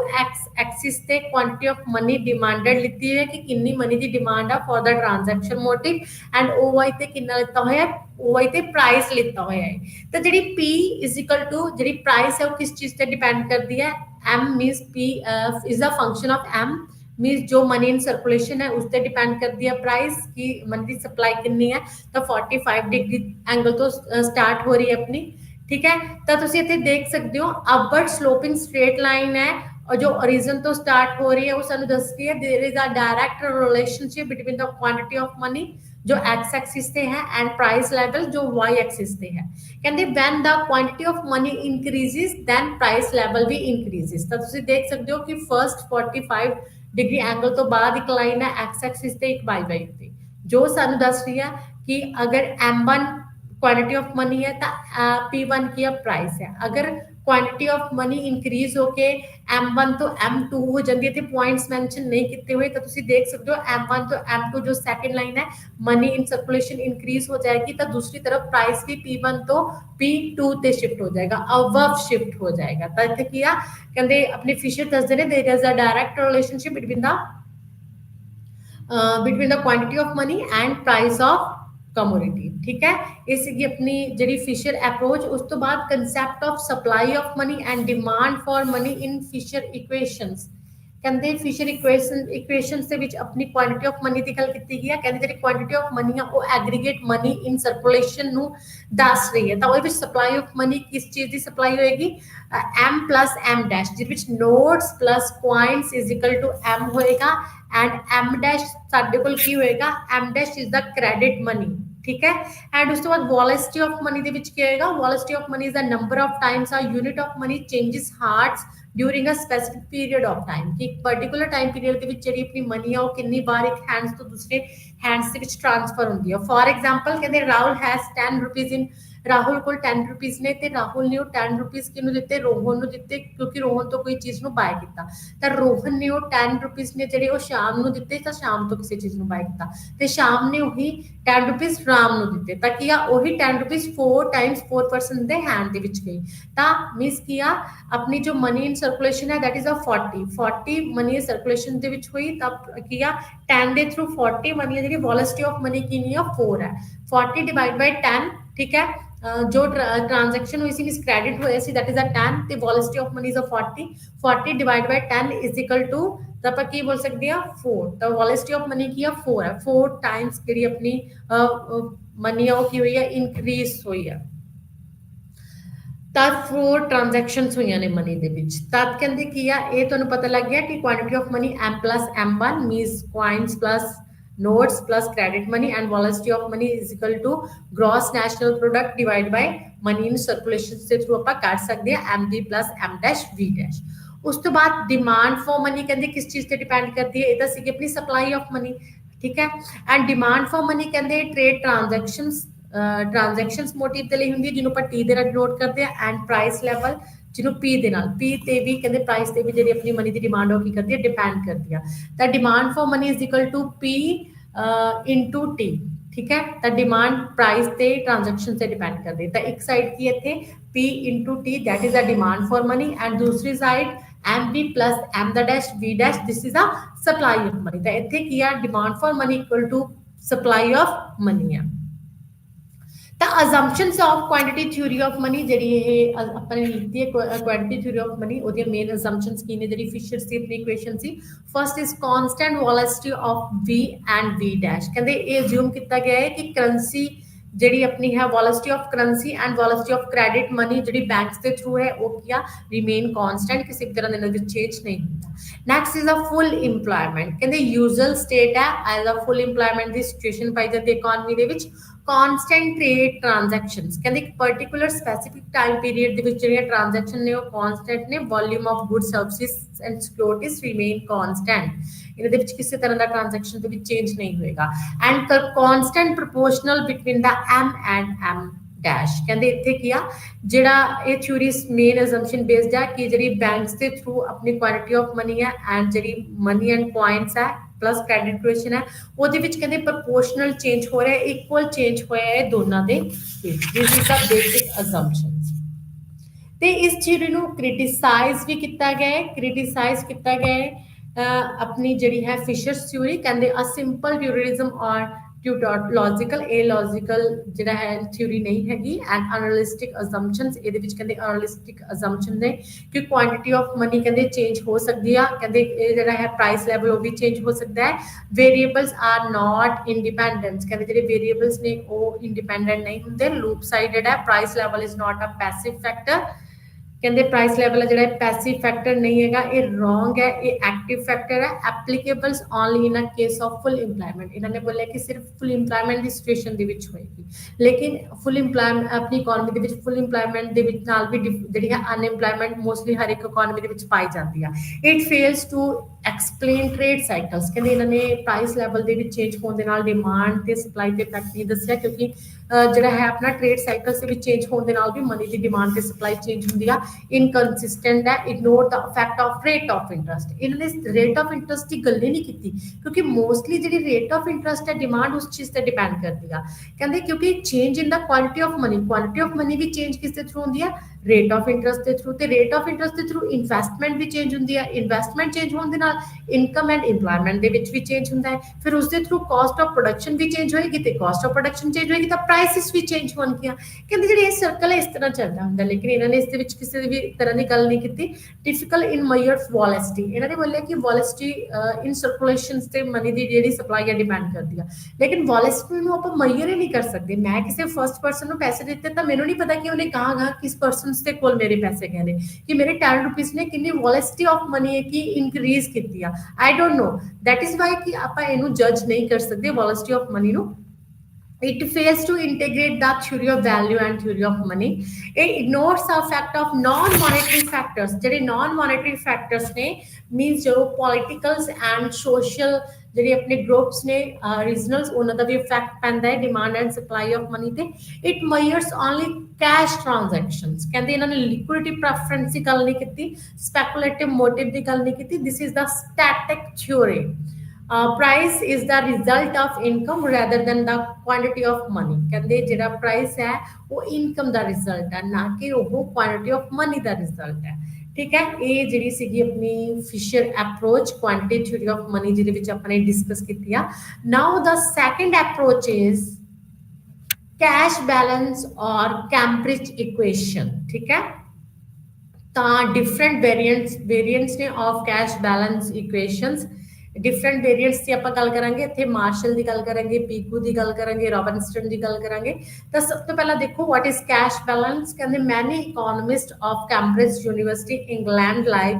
ਮਾਰਸ਼ਲ ਪੀਕੂ ਐਂਡ ਰੌਬਿਨਸਟਨ कि अब उन्होंने propound किया है कैश बैलेंस इक्वेशंस जिन्हों पर also called Cambridge equations ठीक है तो what is Cambridge equations कि Cambridge equation ਤੇ cash balance equations है कि कहते it is held that the value of money is determined by the demand and supply of money ਕਹਿੰਦੇ ਇਹ ਆਪਣੇ ਜਿਹੜੇ ਕੈਂਬਰਿਜ ਇਕਨੋਮਿਸਟ ਨੇ ਇਕੁਏਸ਼ਨਸ ਦੇ ਵਿੱਚ ਦੱਸਦੇ ਨੇ ਕਿ ਜਿਹੜੀ ਵੈਲਿਊ ਆਫ ਮਨੀ ਉਹਨੂੰ ਕਿਹਦੇ ਥਰੂ जज किया जा सकता है demand for money and supply of money they through कहते पर्टिकुलर पॉइंट ते supply of money remains constant कहते एक पर्टिकुलर टाइम पीरियड दे विच जिहड़ी सप्लाई ऑफ मनी है कांस्टेंट रहंदी आ कहते change in demand for money exerts a direct impact of value of money कहते जदों मनी दी डिमांड इनक्रीज हुंदी आ ਤਾਂ ਉਹਦੇ ਨਾਲ ਡਾਇਰੈਕਟ ਰਿਲੇਸ਼ਨਸ਼ਿਪ ਪੈਂਦਾ ਪ੍ਰਾਈਸ ਤੇ ਕਹਿੰਦੇ ਇਸ ਥਿਊਰੀ ਦੇ ਵਿੱਚ ਡਿਮਾਂਡ ਐਂਡ ਸਪਲਾਈ ਦੀ ਗੱਲ ਕੀਤੀ ਗਈ ਹੈ ਜਿਹੜੀ ਪ੍ਰਾਈਸ ਤੇ ਵੈਲਿਊ ਆਫ ਮਨੀ ਨੂੰ ਚੇਂਜ ਕਰਦੀ ਹੈ ਤਾਂ ਫਰਸਟਲੀ ਕਹਿੰਦੇ ਡਿਮਾਂਡ ਫॉर ਮਨੀ ਦੇਖਾਂਗੇ ਆਪਾਂ ਡਿਮਾਂਡ ਫॉर ਮਨੀ ਦੀ ਗੱਲ ਕਰਾਂਗੇ ਆਪਾਂ ਤਾਂ ਸਪਲਾਈ ਆਫ ਮਨੀ ਦੀ ਗੱਲ ਕਰਾਂਗੇ ਤੇ ਸਪਲਾਈ ਆਫ ਮਨੀ ਦੀ ਦੇਖੋ ਪਹਿਲਾਂ कहते according to cash balance equation supply of money at a particular point of time sum total of all notes coins with the public and demand deposits कहते peoples they through and banks के through जो भी अपने demand deposits किए जाते हैं उन्होंने through की होंगी है मनी की सप्लाई होंगी है मनी की सप्लाई उस चीज़ से डिपेंड करती है supply of money is equal to notes plus coins plus demand deposits and demand for money किस चीज़ से डिपेंड करती है according to Cambridge equations demand for money refers to peoples desire for holding cash balance कि कितना peoples अपने कोल जिहड़ा cash balance है होल्ड करके रखना चाहते हैं डिमांड उस पर डिपेंड करती है money is demanded to be use only a medium of exchange Fisher ने कहा सीगा लेकिन इन्होंने बोलिया है कैश बैलेंस इक्वेशंस दे विच कि money is not a only a medium of exchange but also the storing wealth कहते मनी के थ्रू आप अपनी वेल्थ ਨੂੰ स्टोर भी कर सकते हैं the total cash balance is that proportion of annual real income which people desire to hold in the form of money जो अपने को कैश की फॉर्म ਦੇ ਵਿੱਚ ਰੱਖਣਾ ਚਾਹੁੰਦੇ ਨੇ the demand for money is equal to total cash balance कि कितना कैश बैलेंस अपने को रखना चाहते हैं वो डिमांड दे डिमांड ਨੂੰ ਕੀ ਕਰਦਾ ਹੈ ਫਿਕਸ ਕਰਦਾ ਹੈ increase in demand for money or cash balance will lead to fall in prices ਜਦੋਂ increase in demand for money हो जाएगी तब क्या अपना जरा प्राइस लेवल ऑफ फॉल हो जाएगा because people desire to hold large part of their income in the form of cash and accordingly with have less demand for goods and services ते goods and services की less demand करेंगे मतलब अगर लोग जो पैसा है ਉਹਨੂੰ ਖਰਚ ਨਾ ਕਰਕੇ ਗੁੱਡਸ ਐਂਡ ਸਰਵਿਸਿਜ਼ ਨੂੰ ਬਾਏ ਨਾ ਕਰਕੇ ਆਪਣੇ ਕੋਲ ਕੈਸ਼ ਦੇ ਲਈ ਰੱਖਣਾ ਜ਼ਿਆਦਾ ਪਸੰਦ ਕਰਨਗੇ ਕੈਸ਼ ਦੇ ਲਈ ਮਨੀ ਦੀ ਡਿਮਾਂਡ ਕਰਨਗੇ ਤਾਂ ਇਹਦੇ ਨਾਲ ਪ੍ਰਾਈਸ ਤੇ ਕੋਈ ਇਫੈਕਟ ਨਹੀਂ ਪਏਗਾ ਪ੍ਰਾਈਸ ਡਿਕਰੀਜ਼ ਹੋ ਜਾਏਗਾ ਕਿਉਂਕਿ goods and services the demand ਘਟੇਗੀ ਲੋਕ ਉਹਦੀ ਜਗ੍ਹਾ ਤੇ ਆਪਣੇ ਕੋਲ ਪੈਸਾ ਸੇਵ ਰੱਖਣਾ ਜ਼ਿਆਦਾ ਪਸੰਦ ਕਰ ਰਹੇ ਨੇ ਵਿੱਚ ਕੈਸ਼ ਦੇ ਫਾਰਮ ਦੇ ਵਿੱਚ ਰੱਖਣਾ ਜ਼ਿਆਦਾ ਪਸੰਦ ਕਰ ਰਹੇ ਨੇ ਤਾਂ ਡਿਫਰੈਂਟ ਕੈਸ਼ ਵੇਰੀਐਂਟਸ ਨੇ ਜਿਹੜੇ different variants of cash balance equations ਨੇ ਤਾਂ ਉਹਨਾਂ ਵਿੱਚ ਫਰਸਟ ਹੈਗਾ Marshall equations the dr marshall कहंदे की कहंदे ने value of money in terms of the following equations means m is equal to ky कहंदे ਜਿਹੜੀ value of money है वो किस चीज पे डिपेंड करती है ky पे डिपेंड करती है supply of money or quantity of money is equal to m is the supply of money and quantity of money is equal to k means proportional of income which people's desire to hold cash balance k means वो proportion है जिन्हों cash के form ਦੇ ਵਿੱਚ ਰੱਖਣਾ ਚਾਹੁੰਦੇ ਨੇ and y is the monetary income जो भी income है and monetary income y is in a multiplication of total production o and price level p income ਕਿਹਦੇ ਥਰੂ ਮਿਲੀ ਹੈ ਸਾਨੂੰ ਪ੍ਰਾਈਸ ਇਨਟੂ ਆਊਟਪੁੱਟ ਠੀਕ ਹੈ ਤਾਂ ਇਨਕਮ ਹੈ ਸਾਡੀ ਟੋਟਲ y ਤਾਂ y ਦੇ ਵਿੱਚੋਂ ਕਿੰਨਾ k ਪ੍ਰਪੋਰਸ਼ਨ ਆਪਣੇ ਕੋਲ ਕੈਸ਼ ਬੈਲੈਂਸ ਦੇ ਵਿੱਚ ਰੱਖਣਾ ਚਾਹੁੰਦੇ ਆ ਤਾਂ इज इक्वल टू क्या है सप्लाई ऑफ मनी है तो m is equal to m p is equal to m divide by o k है अगर प्राइस देखिए ਆਪਾਂ ਤਾਂ p प्राइस पता करना होवे ਤਾਂ p is equal to m divide by o k and the next is the Pigou equation the Pigou कहंदे ने कि P is equal to KR divided by M ਤਾਂ ਇੱਥੇ M ਤੁਹਾਨੂੰ ਪਤਾ ਹੀ ਹੈ total quantity of money and R total real income and K the proportion of real income which people wish to hold or cash balance and P is the value of money means P is the price value of money the P is equal to KR divided by M है ਤਾਂ ਕੀ ਹੈ M ਆਪਾਂ ਪਤਾ ਕਰਨ ਦੇ ਲਈ value of money ਪਤਾ ਕਰਨ ਦੇ ਲਈ M is equal to KR divided by P ਹੋ ਜਾਏਗਾ ਠੀਕ ਹੈ This is the Pigou equations and the next is the Robinson equation. Robinson की कहते ने ता Robinson die equations भी अपन देख लेने according to Robinson. Can it puts forward the equations P is equal to P K T कहते price means value of money is equal to M divided by K T है. The P is the price level, M is the quantity of money and T is the quantity of goods and services purchased during a period of time and K is the proportion of T which people's was kept in a cash the P is equal to M is equal to value of money is equal to P money means quantity of money is equal to supply of money is equal to P K T and P is equal to M divided by K T price ਨੂੰ ਆਪਾਂ ਇਸ ਤਰ੍ਹਾਂ ਪਤਾ ਕਰ ਸਕਦੇ ਹਾਂ and ਉਸ ਤੋਂ ਬਾਅਦ ਇਹਦੇ ਵਿੱਚ ਇਸ ਥਿਊਰੀਜ਼ ਨੂੰ ਵੀ ਕ੍ਰਿਟਿਸਾਈਜ਼ ਕੀਤਾ ਗਿਆ ਕਹਿੰਦੇ ਇਹਦੇ ਵਿੱਚ ਕੀ ਆ ਜਿਹੜੀ ਮੋਸਟਲੀ ਸਪਲਾਈ ਹੈ ਉਹਨਾਂ ਨੇ ਕਨਸਟੈਂਟ ਰੱਖਿਆ ਓਨਲੀ ਡਿਮਾਂਡ ਦੇ ਵਿੱਚ ਚੇਂਜ ਰੱਖਿਆ ਹੈ ਕਹਿੰਦੇ ਜਿਵੇਂ ਜਿਵੇਂ ਕਹਿੰਦੇ ਆਪਣੀ ਕੁਆਂਟੀਟੀ ਐਂਡ ਜਿਹੜੀ ਹੈ ਕੁਆਂਟੀਟੀ ਆਫ ਮਨੀ ਇਨਕਰੀਜ਼ ਹੁੰਦੀ ਜਾਏਗੀ ਉਵੇਂ ਉਵੇਂ ਪ੍ਰਾਈਸ ਡਿਕਰੀਜ਼ ਹੁੰਦਾ ਜਾਏਗਾ ਜਿਵੇਂ ਕਿ ਕੁਆਂਟੀਟੀ ਆਫ ਮਨੀ ਘਟੇਗੀ ਤਾਂ ਉਵੇਂ ਉਵੇਂ ਜਿਹੜਾ ਪ੍ਰਾਈਸ ਆ ਉਹ ਇਨਕਰੀਜ਼ ਹੁੰਦਾ ਜਾਏਗਾ ਡਿਮਾਂਡ ਜਿਹੜੀ ਫॉर ਗੁੱਡਸ ਹੈ ਲੈਫਟ ਰਾਈਟ ਕੀ ਹੁੰਦੀ ਆ ਡਾਊਨਵਰਡ ਹੁੰਦੀ ਆ this is the Cambridge equation so the difference ਜਿਹੜੇ ਹੈ economist ਤਾਂ ਇਹਨਾਂ ਨੂੰ ਵੀ ਕ੍ਰਿਟਿਸਾਈਜ਼ ਕੀਤਾ ਗਿਆ ਹੈ, ਠੀਕ ਹੈ। ਤਾਂ ਫਸਟ ਇਹਨਾਂ ਨੇ ਬੋਲਿਆ ਕਿ ਅਨਰੀਅਲਿਸਟਿਕ ਅਜ਼ੰਪਸ਼ਨ ਹੈ, ਕਿਉਂਕਿ ਇਹਦੇ ਵਿੱਚ ਕਹਿੰਦੇ ਜਿਹੜੀ ਕੀ ਕੇ ਤੇ ਟੀ ਹੈ ਇਹ ਕਾਂਸਟੈਂਟ ਨਹੀਂ ਰਹਿੰਦੀ ਹੈ, ਟਾਈਮ ਟੂ ਟਾਈਮ ਚੇਂਜ ਹੁੰਦੀ ਹੈ। Ignore speculative demand for money, ਕਹਿੰਦੇ ਸਿਰਫ ਆਪਾਂ ਕੈਸ਼ ਬੈਲੈਂਸ ਦੇ ਲਈ ਹੀ ਮਨੀ ਦੀ ਡਿਮਾਂਡ ਨਹੀਂ ਕਰਦੇ, ਆਪਾਂ ਸਪੈਕੂਲੇਟਿਵ ਡਿਮਾਂਡ ਫॉर ਮਨੀ ਵੀ ਕਰਦੇ ਹਾਂ, ਸਪੈਕੂਲੇਟਿਵ ਮੋਟਿਵ ਦੇ ਲਈ। ਸਰਕੂਲਰ ਰੀਜ਼ਨਿੰਗ ਦੀ ਗੱਲ ਨਹੀਂ ਕੀਤੀ, ਇਨਕੰਪਲੀਟ ਥਿਊਰੀ ਹੈ। Ignore the effect of rate of interest, ਕਹਿੰਦੇ ਮਨੀ ਦੀ ਡਿਮਾਂਡ ਤੇ ਸਪਲਾਈ ਤੇ ਰੇਟ ਆਫ ਇੰਟਰਸਟ ਦਾ ਵੀ ਇਫੈਕਟ ਪੈਂਦਾ ਹੈ, ਉਸ ਚੀਜ਼ ਦੀ ਗੱਲ ਨਹੀਂ ਕੀਤੀ। Ignore the influence of real factors ਦੀ ਗੱਲ ਕੀਤੀ ਨਹੀਂ ਕੀਤੀ। Lack integration between the theory of value and theory of money, theory of money ਤੇ ਥਿਊਰੀ ਆਫ ਵੈਲਿਊ ਦੇ ਵਿੱਚ ਕਹਿੰਦੇ ਜਿਹੜਾ ਹੈ ਆਪਣਾ ਇੰਟਰੈਕਸ਼ਨ ਇੰਟੀਗ੍ਰੇਸ਼ਨ ਉਸ ਦੀ ਗੱਲ ਨਹੀਂ ਕੀਤੀ। ਐਂਡ ਕੰਪੈਰੀਜ਼ਨ ਬਿਟਵੀਨ ਦਾ ਜਿਸ ਥਿਊਰੀਜ਼ ਤੁਸੀਂ ਚਲੋ ਉਹ ਕਰ ਲੋਗੇ। ਤਾਂ ਨੈਕਸਟ ਹੈ ਆਪਣਾ ਮੇਨ ਟੌਪਿਕ ਜੋ ਹੈ Keynesian theory of demand for money, कहते थे केन्स ने भी थ्योरी लेती है डिमांड फॉर मनी दी कि ਜਿਹੜੀ ਮਨੀ ਦੀ ਡਿਮਾਂਡ ਹੈ ਉਹ ਕਿਉਂ ਕੀਤੀ ਜਾਂਦੀ ਹੈ। ਤਾਂ ਇੱਥੇ ਕੇਨਸ ਦੀ liquidity preference theory demand for money ਹੈ, that is a Keynesian theory for demand for money, ਇਹਨੂੰ ਆਪਾਂ ਲਿਕੁਇਡਿਟੀ ਪ੍ਰੈਫਰੈਂਸ ਥਿਊਰੀ ਕਹਿੰਦੇ ਆ, ਠੀਕ ਹੈ। ਤਾਂ ਫਰਸਟਲੀ ਕਹਿੰਦੇ ਇਕਨੋਮਿਸਟ 20th ਸੈਂਚੁਰੀ ਦਾ ਜਿਹੜਾ ਇਕਨੋਮਿਸਟ ਸੀਗਾ ਲਾਰਡ ਕੇਨਸ, ਉਹਨੇ ਕਹਿੰਦੇ ਮੋਨੇਟਰੀ ਥਿਊਰੀ ਸੀ ਜਿਹੜੀ ਇੰਟਰਸਟ ਡਿਟਰਮੀਨੇਸ਼ਨ ਦੀ ਆਪਣੇ ਬੁੱਕ ਦੇ ਵਿੱਚ ਦਿੱਤੀ ਸੀ। ਬੁੱਕ ਦਾ ਨਾਮ ਸੀਗਾ the general theory of employment interest and money, ਜੋ ਕਹਿੰਦੇ ਇਹਨਾਂ ਨੇ ਉਹਦੇ ਵਿੱਚ ਲਿਖਿਆ ਸੀਗਾ ਲਿਕੁਇਡਿਟੀ ਪ੍ਰੈਫਰੈਂਸ ਥਿਊਰੀ ਦਿੱਤੀ ਸੀਗੀ। ਤਾਂ ਲਿਕੁਇਡਿਟੀ ਪ੍ਰੈਫਰੈਂਸ ਥਿਊਰੀ ਦੇ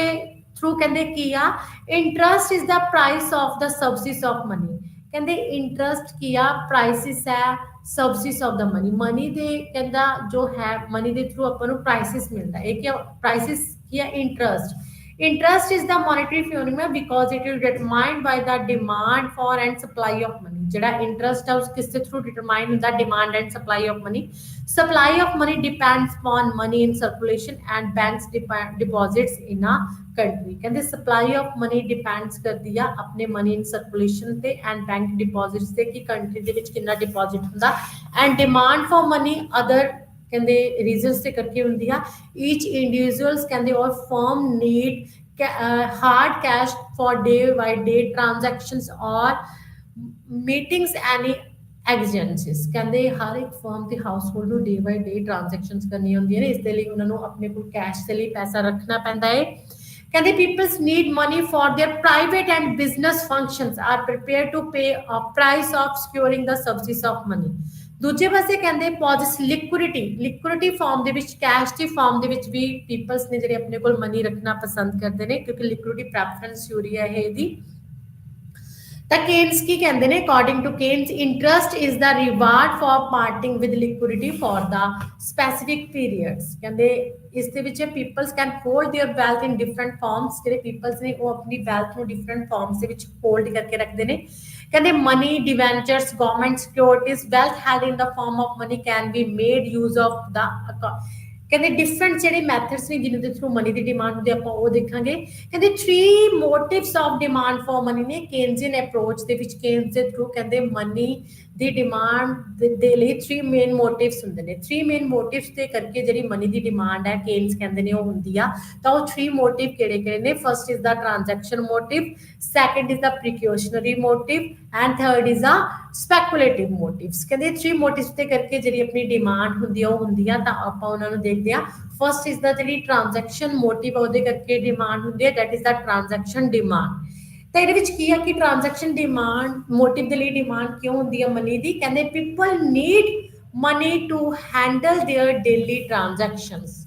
ਕਹਿੰਦੇ ਪੀਪਲਸ ਨੂੰ ਨੀਡ ਹੁੰਦੀ ਆ ਮਨੀ ਦੀ ਆਪਣੀ ਡੇਲੀ ਟ੍ਰਾਂਜੈਕਸ਼ਨਸ ਕਰਨ ਦੇ ਲਈ। It is because there is a time lag between the expenditure and income, ਕਿਉਂਕਿ ਨਾਰਮਲੀ ਆਪਾਂ ਵੀ ਦੇਖ ਸਕਦੇ ਹਾਂ ਕਿ ਆਪਣੇ ਕੋਲ ਜਿਹੜੇ ਆਪਣੇ ਆਕੂਪੇਸ਼ਨਸ ਦੇ ਵਿੱਚ ਪਰਸਨਸ ਲੱਗੇ ਹੋਏ ਨੇ ਉਹਨਾਂ ਦੇ ਕੋਲ ਜਿਹੜੀ ਆਪਣੀ ਇਨਕਮ ਆਉਂਦੀ ਆ ਤੇ ਉਹਨਾਂ ਦੇ ਐਕਸਪੈਂਡੀਚਰਸ ਹੁੰਦੇ ਨੇ ਉਹਨਾਂ ਦੇ ਵਿੱਚ ਟਾਈਮ ਲੈਗ ਹੁੰਦਾ ਹੈ, ਕਿਉਂਕਿ ਜਿਹੜੀ ਇਨਕਮ ਹੈ ਉਹ ਤਾਂ ਮੰਥਲੀ ਆਉਂਦੀ ਹੈ ਜਾਂ ਵੀਕਲੀ ਆਉਂਦੀ ਆ, ਡੇਲੀ ਡੇ ਬਾਈ ਡੇ ਨਹੀਂ ਆਉਂਦੀ। ਤਾਂ ਡੇ ਬਾਈ ਡੇ ਲੇਕਿਨ ਸਾਡੀਆਂ ਡਿਮਾਂਡਸ ਨੇ ਜਿਹੜੀਆਂ ਉਹ ਹੁੰਦੀਆਂ ਨੇ, ਆਪਾਂ ਨੇ ਕੁਛ ਨਾ ਕੁਛ डेली ट्रांजैक्शनस करनियां होंदियां ने कहंदे ओहदे लई हरेक जिहड़ा इंडिविजुअल है हाउस होल्ड है फर्म्स है एवरी डेट अपने एक्सपेंडिचर्स के लिए की करके रखना चाहता है अपने को अपनी इनकम का कुछ ना कुछ पार्ट होल्ड करके रखना चाहता है कैश के फॉर्म के विच रखना चाहता है ਤਾਂ जो कहते ਉਹ रूटीन ट्रांजैक्शनस ਨੂੰ कर सके तद कहते इस परपस के लिए जी अपनी डिमांड है वो की है ट्रांजैक्शनस मोटिव के लिए की जाती है जी कहते 3 फैक्टर्स से डिपेंड करती है साइज ऑफ इनकम ठीक है अगर साइज ज्यादा होएगा तो ट्रांजैक्शन मोटिव के लिए आप डिमांड मनी ज्यादा रखांगे and periodically of income received किन्ने टाइम बाद सानू इनकम मिलती है 6 मंथ 1 ईयर्स तो उस तरह अगर ज्यादा टाइम पीरियड है तो मनी ट्रांजैक्शन डिमांड मनी की ज्यादा होएगी अगर घट है तो घट होएगी क्योंकि मनी फिर आ जाएगी एंड मोड ऑफ एक्सपेंडिचर साडा एक्सपेंडिचर कितना है अगर तो डे बाय डे जो एक्सपेंडिचर है वो ज्यादा हो रहा है तो ट्रांजैक्शन मोटिव के लिए कैश आप ज्यादा रखेंगे अगर एक्सपेंडिचर घट है तो ट्रांजैक्शन मोटिव के लिए आप डिमांड मनी की घट करांगे तो there is a time lag और cash mode of payments large amount of cash will be demanded for the transaction motive तो आप कह सकते कि ट्रांजैक्शन मोटिव के लिए जी डिमांड है दैट इज अ LT अगर आप LT नोट करते हैं that is a transaction liquidity preference Yuri आप कह रहे हैं L is a liquidity preference means किया LT जी है ट्रांजैक्शन मोटिव के लिए डिमांड किस चीज का फंक्शन है is a function of money तो आप कह सकते हैं LT is equal to FY जिवें कि तुसी इस डायग्राम दे विच देख सकते हो ट्रांजैक्शन मोटिव के लिए डिमांड किस चीज से डिपेंड करती है अपनी इनकम पे डिपेंड करती है अगर इनकम ज्यादा होएगी तो ट्रांजैक्शन मोटिव के लिए डिमांड ज्यादा होएगी क्योंकि डेली एक्सपेंडिचर ज्यादा होंगे अगर इनकम घट होएगी तो ट्रांजैक्शन मोटिव के लिए डिमांड की होएगी घट होएगी there is a direct relationship between the transaction demand and income of the individuals firms and households ਤਾਂ ਤੁਸੀਂ ਇੱਥੇ ਦੇਖ ਸਕਦੇ ਹੋ ਕਿ ਜਿਹੜੀ ਟ੍ਰਾਂਜੈਕਸ਼ਨ ਮੋਟਿਵ ਦੇ ਲਈ ਡਿਮਾਂਡ ਉਹ ਕਿਸ ਚੀਜ਼ ਦਾ ਫੰਕਸ਼ਨ ਹੈ ਆਪਣੀ ਇਨਕਮ ਦਾ ਫੰਕਸ਼ਨ ਹੈ ਤਾਂ ਇੱਥੇ 2 ਡਾਇਗਰਾਮਸ ਨੇ ਤਾਂ ਇੱਥੇ ਇਸ ਦੇ ਵਿੱਚ ਆਪਾਂ ਦੇਖ ਸਕਦੇ ਹਾਂ ਕਿ ਡਾਇਰੈਕਟ ਰਿਲੇਸ਼ਨਸ਼ਿਪ ਹੈ ਮਨੀ ਦੀ demand for the transaction purpose and level of income ਲੇਕਿਨ ਇੱਥੇ ਕੀ ਆ where is variation in market rate of interest कहते ट्रांजैक्शन मोटिव के लिए जी डिमांड है वो तो जो रेट ऑफ इंटरस्ट है जो मार्केट के होंगे रेट ऑफ इंटरस्ट किस थ्रू फिक्स होंगे मनी जिथे मनी की डिमांड से सप्लाई इक्वल है उत्थे कहते रेट ऑफ इंटरस्ट फिक्स होंगे तो रेट ऑफ इंटरस्ट का कहते ट्रांजैक्शन डिमांड फॉर मोटिव से कोई भी इफेक्ट नहीं पैंता चाहे तो रेट ऑफ इंटरस्ट घट हो चाहे वध हो मोस्टली जो आप देखते हैं कि डिमांड कहते मनी की रेट ऑफ इंटरस्ट डिपेंड करती है अगर रेट ऑफ इंटरस्ट ज्यादा है तो डिमांड फॉर मनी घट है अगर रेट ऑफ इंटरस्ट घट है तो डिमांड फॉर मनी ज्यादा है लेकिन इत्थे अगर आप ट्रांजैक्शन मोटिव के लिए अपने को पैसा रख रहे हैं डिमांड कर रहे हैं तो वो रेट ऑफ इंटरस्ट का कोई भी इफेक्ट नहीं पैगा रेट ऑफ इंटरस्ट चाहे ज्यादा हो चाहे घट हो जी ट्रांजैक्शन मोटिव के लिए डिमांड साडी जिन्नी है उन्नी ही रहनी है ठीक है ਤਾਂ ਤੁਸੀਂ ਇੱਥੇ 2 ਡਾਇਗਰਾਮਸ ਨੇ ਉਹਨਾਂ ਦੇ ਵਿੱਚ ਦੇਖ ਸਕਦੇ ਹੋ diagram A and diagram B diagram A ਦੇ ਵਿੱਚ ਡਾਇਰੈਕਟ ਰਿਲੇਸ਼ਨਸ਼ਿਪ ਦੱਸਿਆ ਹੈ between the income and transaction demand for money ਕਿ ਟ੍ਰਾਂਜੈਕਸ਼ਨ ਮੋਟਿਵ ਦੇ ਲਈ ਅਸੀਂ ਮਨੀ ਦੀ ਕਿੰਨੀ ਡਿਮਾਂਡ ਕਰ ਰਹੇ ਹਾਂ ਤਾਂ ਇੱਥੇ O ਐਕਸਿਸ ਤੇ A ਡਾਇਗਰਾਮ ਦੇ ਵਿੱਚ ਕੀ ਹੈ ਟ੍ਰਾਂਜੈਕਸ਼ਨ ਡਿਮਾਂਡ ਫॉर ਮਨੀ ਹੈ ਐਂਡ B Y ਐਕਸਿਸ ਤੇ ਕੀ ਹੈ ਲੈਵਲ ਆਫ ਇਨਕਮ ਹੈ ਤਾਂ ਇਸ ਦੇ ਵਿੱਚ ਕਹਿੰਦੇ ਜਿਹੜੀ ਇਨਕਮ ਹੈ ਆਪਣੀ ਟ੍ਰਾਂਜੈਕਸ਼ਨ ਮੋਟਿਵ ਦੇ ਲਈ ਡਿਮਾਂਡ ਹੈ ਔਰਿਜਨ ਤੋਂ ਸਟਾਰਟ ਹੋ ਰਹੀ ਹੈ that is a function of Y ਜੋ ਇਨਕਮ ਦਾ ਫੰਕਸ਼ਨ ਹੈ ਇਨਕਮ ਨੂੰ ਰਿਪਰੈਜ਼ੈਂਟ ਕਰਦੀ ਹੈ तो इतने तुम देख सकते हो कि जो अपनी इनकम OY सी ए डायग्राम के अपनी ट्रांजैक्शन मोटिव के लिए डिमांड कितनी सी मनी की LT सी जो इनकम इंक्रीज होगी OY तो OY1 तो ट्रांजैक्शन मोटिव के लिए मनी की डिमांड भी इंक्रीज होगी कितनी होगी LT तो LT1 होगी तो there is a direct relationship and second diagram के कहते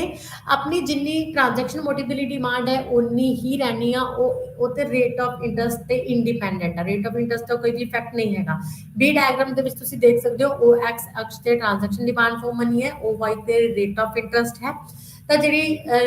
अपनी ट्रांजैक्शन डिमांड फॉर मनी है दैट इज अ LT जो कॉन्स्टेंट है जो रेट ऑफ इंटरस्ट OR सीगा घट सीगा तब भी ट्रांजैक्शन मोटिव के लिए डिमांड LT सीगी जो रेट ऑफ इंटरस्ट इंक्रीज होके OR तो OR1 हो गया तब भी ट्रांजैक्शन मोटिव के लिए डिमांड OLT ही है उससे कोई भी इफेक्ट नहीं पाया जी कि कांस्टेंट डिमांड है रेट ऑफ इंटरस्ट का कोई भी इफेक्ट नहीं पैंता है तो फर्स्ट मोटिव है ट्रांजैक्शन मोटिव जिहदे लई केन्स कहंदे ने कि मनी की डिमांड करते हैं एंड द सैकेंड इज कहते हैं अपना precautionary motive the desire of the public precautionary motive अपने प्रिकॉशनस ਦੇ ਲਈ ਵੀ ਆਪਾਂ ਕੀ ਮਨੀ ਦੀ ਡਿਮਾਂਡ ਕਰਦੇ ਆ ਕਹਿੰਦੇ ਇੰਡੀਵਿਜੂਅਲ ਤੇ ਫਰਮ ਆਪਣੇ ਕੋਲ ਪੈਸਾ ਹੋਲਡ ਕਰਕੇ ਰੱਖਣਾ ਚਾਹੁੰਦੀ ਆ ਕਿਸੇ ਵੀ ਫਿਊਚਰਸ ਦੇ ਵਿੱਚ ਜਿਹੜੀ ਹੈ ਆਪਣੀ ਪ੍ਰੋਬਲਮ ਨੂੰ ਸੋਲਵ ਕਰਨ ਦੇ ਲਈ ਸਿਚੁਏਸ਼ਨਸ ਦੇ ਵਿੱਚੋਂ ਨਿਕਲਣ ਦੇ ਲਈ ਜਿਵੇਂ ਕਿ ਸਿਕਨੈਸ ਹੋ ਗਿਆ ਅਨਇੰਪਲੋਇਮੈਂਟ ਹੋ ਗਿਆ ਕੋਈ ਐਕਸੀਡੈਂਟ ਲਾਸ ਹੋ ਗਿਆ ਕਹਿੰਦੇ ਉਹਦੇ ਵਿੱਚ ਉਹ ਤੋਂ ਬਚਣ ਦੇ ਲਈ ਜਿਹੜੀ ਪ੍ਰੀਕਿਊਸ਼ਨਰੀ ਡਿਮਾਂਡ ਫॉर ਮਨੀ ਆ ਉਹ ਕੀਤੀ ਜਾਂਦੀ ਆ ਆਪਣੇ ਪ੍ਰੀਕਿਊਸ਼ਨਸ ਦੇ ਲਈ ਆਪਾਂ ਪਹਿਲਾਂ ਹੀ ਮਨੀ ਹੈ ਜਿਹੜੀ ਉਹ ਕੈਸ਼ ਦੇ ਫਾਰਮ ਦੇ ਵਿੱਚ ਹੈਲਡ ਕਰਕੇ ਆਪਣੇ ਕੋਲ ਰੱਖਣਾ ਪਸੰਦ ਕਰਦੇ ਆ ਤਾਂ ਪ੍ਰੀਕਿਊਸ਼ਨਰੀ ਮੋਟਿਵ ਦਾ ਮੇਨ ਮੋਟਿਵ ਕੀ ਹੁੰਦਾ ਆਪਣੇ ਆਪ ਨੂੰ ਸੇਵ ਕਰਨਾ ਤਾਂ ਐਲਪੀ ਨੂੰ ਆਪਾਂ ਕੀ ਲਵਾਂਗੇ L P is a precautionary motive for demand ਠੀਕ ਹੈ ਤਾਂ ਇਹ ਕਹਿੰਦੇ ਕਿਸ ਚੀਜ਼ ਦਾ ਫੰਕਸ਼ਨ ਹੈ ਇਹ ਵੀ ਲੈਵਲ ਆਫ ਇਨਕਮ ਦਾ ਫੰਕਸ਼ਨ ਹੈ ਠੀਕ ਹੈ ਕਹਿੰਦੇ ਜਿਵੇਂ ਕਿ ਸੇਮ ਫਸਟ ਵਾਲੀ ਇਹ ਡਾਇਗਰਾਮ ਹੈ ਉਹ ਆਪਣੀ प्रिकॉशनरी मोटिव फॉर डिमांड ਦੇ ਵਿੱਚ ਵੀ ਅਪਲਾਈ ਹੋਏਗੀ ਆਪਾਂ ਐਲਟੀ ਦੀ ਜਗ੍ਹਾ ਤੇ ਐਲਪੀ ਲਵਾਂਗੇ ਤਾਂ ਉਹ ਵੀ ਇਨਕਮ ਤੇ ਡਿਪੈਂਡ ਹੈ ਡਾਇਰੈਕਟ ਰਿਲੇਸ਼ਨਸ਼ਿਪ ਹੈ ਅਗਰ ਇਨਕਮ ਇਨਕਰੀਜ਼ ਹੋਏਗੀ ਤਾਂ ਪ੍ਰੀਕਿਊਸ਼ਨਰੀ ਮੋਟਿਵ ਦੇ ਲਈ ਡਿਮਾਂਡ ਇਨਕਰੀਜ਼ ਹੋਏਗੀ ਅਗਰ ਇਨਕਮ ਡਿਕਰੀਜ਼ ਹੋਏਗੀ ਤਾਂ ਪ੍ਰੀਕਿਊਸ਼ਨਰੀ ਮੋਟਿਵ ਦੇ ਲਈ ਡਿਮਾਂਡ ਡਿਕਰੀਜ਼ ਹੋਏਗੀ ਤਾਂ ਦੂਸਰੀ ਤਰਫ ਕਹਿੰਦੇ ਰੇਟ ਆਫ ਇੰਟਰਸਟ ਦਾ ਵੀ ਪ੍ਰੀਕਿਊਸ਼ਨਰੀ ਮੋਟਿਵ ਦੇ ਲਈ ਡਿਮਾਂਡ ਤੇ ਕੋਈ ਵੀ ਇਫੈਕਟ ਨਹੀਂ ਪੈਂਦਾ ਹੈ ਤਾਂ ਪ੍ਰੀਕਿਊਸ਼ਨਰੀ ਮੋਟਿਵ ਦੇ ਲਈ ਮੀਨਸ ਆਪਣੇ ਲਈ ਮੈਂ ਅਗਰ ਮੇਰੀ 20,000 ਸੈਲਰੀ ਹੈ ਤਾਂ 5,000 ਮੈਂ ਸੇਵ ਕਰਨਾ ਹੀ ਹੈ ਫਿਊਚਰ ਦੇ ਲਈ ਠੀਕ ਹੈ ਤਾਂ ਕਹਿੰਦੇ ਰੇਟ ਆਫ ਇੰਟਰਸਟ ਚਾਹੇ ਜ਼ਿਆਦਾ ਹੋਵੇ ਮੀਨਸ ਚਾਹੇ R1 ਹੋਵੇ ਚਾਹੇ R ਹੋਵੇ ਪ੍ਰੀਕਿਊਸ਼ਨਰੀ ਮੋਟਿਵ ਦੇ ਲਈ ਮੇਰੀ ਜਿਹੜੀ ਡਿਮਾਂਡ ਆ ਉਹ ਸੇਵ ਰਹੇਗੀ ਜਿਵੇਂ ਕਿ ਇੱਥੇ ਦੇਖ ਸਕਦੇ ਆ ਰੇਟ ਆਫ ਇੰਟਰਸਟ ਦਾ ਦੋਨੇ ਤਰ੍ਹਾਂ ਦੀ ਡਿਮਾਂਡ ਹੈ ट्रांजैक्शन डिमांड फॉर मनी एक तो ट्रांजैक्शन मोटिव के लिए दिखाई हुई है एक दिखाई है प्रिकॉशनरी मोटिव के लिए तो रेट ऑफ इंटरस्ट का इन्होंने रिलेशन दिखाया है रेट ऑफ इंटरस्ट का इन्होंने दोनों की डिमांड पे कोई भी इफेक्ट नहीं पेगा जिवें कि वो एक्सिस से ट्रांजैक्शन एंड प्रिकॉशनरी मोटिव की demand मीनस total demand for money है एंड ओ वाई ते की रेट ऑफ इंटरस्ट है जो रेट ऑफ इंटरस्ट आर सीगा तद भी कहते डिमांड फॉर मनी की सी अपनी ओ ए सी जो रेट ऑफ इंटरस्ट इंक्रीज हो गया ओ R1 हो गया तद भी कहते प्रिकॉशनरी एंड ट्रांजैक्शन मोटिव के लिए डिमांड ओ ए ही है इसका कोई भी इफेक्ट नहीं पिया है डिमांड फॉर मनी ये सीगी अपनी दो तरह की जी दो मोटिव्स के लिए डिमांड की जाती है एंड द थर्ड इज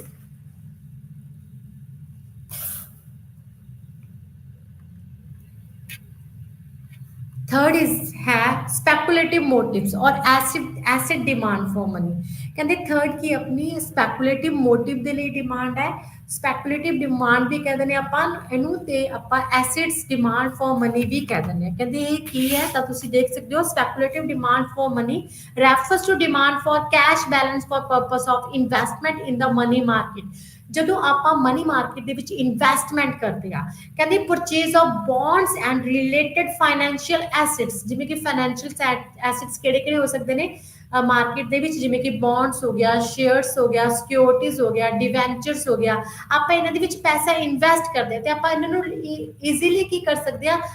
ਇਹ ਲਿਕੁਇਡਿਟੀ ਐਸੈਟਸ ਹੁੰਦੇ ਨੇ ਲਿਕੁਇਡ ਐਸੈਟਸ ਹੁੰਦੇ ਨੇ ਇਹਨਾਂ ਨੂੰ ਆਪਾਂ ਈਜ਼ੀਲੀ ਆਪਾਂ ਕੈਸ਼ ਦੀ ਫਾਰਮ ਦੇ ਵਿੱਚ ਟ੍ਰਾਂਸਫਰ ਕਰ ਸਕਦੇ ਆ ਤਾਂ ਪੀਪਲਸ ਕਹਿੰਦੇ ਮਨੀ ਦੀ ਡਿਮਾਂਡ ਕਰਦੇ ਨੇ ਇਹਨਾਂ ਐਸੈਟਸ ਦੇ ਵਿੱਚ ਇਨਵੈਸਟ ਕਰਨ ਦੇ ਲਈ ਠੀਕ ਹੈ ਕਿਉਂਕਿ ਕਹਿੰਦੇ ਕੀ ਆ other कहते motive है क्योंकि which offers an assured return speculative demand for money is a function of rate of interest which people expect rate of interest to increase in futures they will be reluctant to part which is their liquidity at the present कहते mostly ਜਿਹੜੀ अपनी है liquidity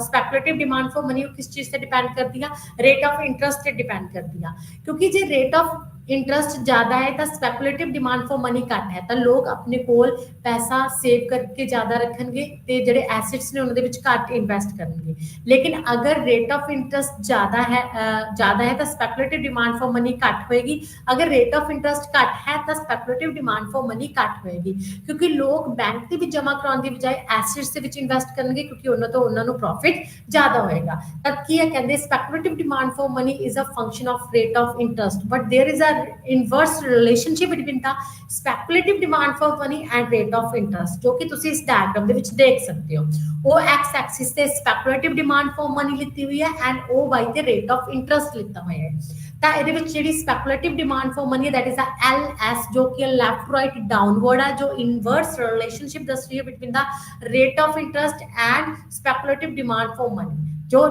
स्पैकुलेटिव demand for money is a function of rate of interest तो तुसी देख सकते हो जो रेट ऑफ इंटरेस्ट बहुत ज्यादा है तो स्पैकुलेटिव डिमांड फॉर मनी जीरो है जो रेट ऑफ इंटरेस्ट जिमें जिमें घट रहा है तो स्पैकुलेटिव डिमांड फॉर मनी की इंक्रीज हो रही है but at a minimum point जो रेट ऑफ इंटरेस्ट मिनिमम होएगा ज्यादा तो स्पेकुलेटिव डिमांड फॉर मनी किया कांस्टेंट हो जाएगी, एक्स एक्सिस से पैरेलल हो जाएगी, जिन्हों पर किया लिक्विडिटी ट्रैप बोलते हैं। इस तो बाद अपनी जी डिमांड है वो लगातार इंक्रीज होएगी। ठीक है, रेट ऑफ इंटरेस्ट इतने मिनिमम रह गया था। R star is a minimum rate of interest जिथे कि अपनी जी स्पैकुलेटिव डिमांड फॉर मनी है कि कौन अपनी एक्स एक्सिस से पैरेलल हो रही है। तो इतने तुम बोल सकते हो that is a liquidity trap beyond point Q shows situation of absolute liquidity preference when all speculative balances are held as cash and not a rupees or dollar is converted into interest bearing in instruments like bonds। ठीक है, this is the speculative demand for money जो inverse relationship है between the rate of interest and demand for money. ਤਾਂ ਫਿਰ ਆਪਾਂ total demand ਦੇਖ ਸਕਦੇ ਹਾਂ। ਟੋਟਲ ਡਿਮਾਂਡ ਫॉर ਮਨੀ ਸਾਨੂੰ ਪਤਾ ਹੈ ਕਿ ਕੇਨਸ ਨੇ ਬੋਲੇ ਸੀ ਕਿ ਸਟਰੀਟ ਪਰਪਸ ਦੇ ਲਈ ਜਿਹੜੀ ਡਿਮਾਂਡ ਫॉर ਮਨੀ ਹੁੰਦੀ ਹੈ that is a speculative demand for money, transaction demand for money and precautionary demand for money. That MD means total demand for money is equal to LT जो तुसी देख सकते हो ऊपर LT plus LP plus LS होएगा। तो किस चीज का फंक्शन है, function of Y at R। ਤੇ LT ਤੇ LP ਦੇ ਵਿੱਚ Y ਨਾਲ ਪੋਜ਼ਿਟਿਵ ਰਿਲੇਸ਼ਨਸ਼ਿਪ ਹੈ ਐਂਡ ਜਿਹੜਾ ਹੈ R ਦੇ ਨਾਲ ਕਾਂਸਟੈਂਟ, R ਚਾਹੇ ਇੰਕਰੀਜ਼ ਚਾਹੇ ਡਿਕਰੀਜ਼, ਲੇਕਿਨ LT ਤੇ LP ਕਾਂਸਟੈਂਟ ਰਹੇਗਾ। ਲੇਕਿਨ ਜਿਹੜੀ LS ਹੈ ਉਹਦੇ ਨਾਲ R ਨਾਲ ਨੈਗੇਟਿਵ ਰਿਲੇਸ਼ਨਸ਼ਿਪ ਹੈ। ਤਾਂ ट्रांजैक्शन मोटिव के लिए डिमांड इज इक्वल टू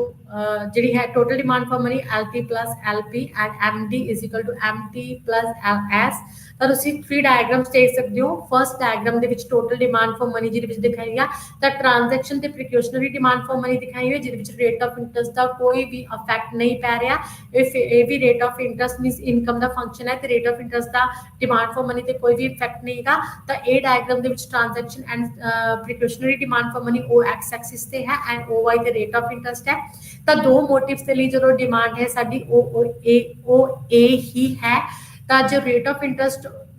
2% है तब भी डिमांड ओ ए है। जो रेट ऑफ इंटरेस्ट इंक्रीज हो गई 4% हो गया डिमांड सेम ओ ए, 6% डिमांड सेम ए। अगर 10-20% भी हो जाएगा तभी जी डिमांड अपनी ट्रांजैक्शन के प्रिकॉशनरी मोटिव के लिए वो सेम ही रहेगी क्योंकि अपनी अपनी ट्रांजैक्शन के लिए प्रिकॉशनस के लिए अपने कुछ ना कुछ पैसा अपने को कैश की फॉर्म रखना ही है।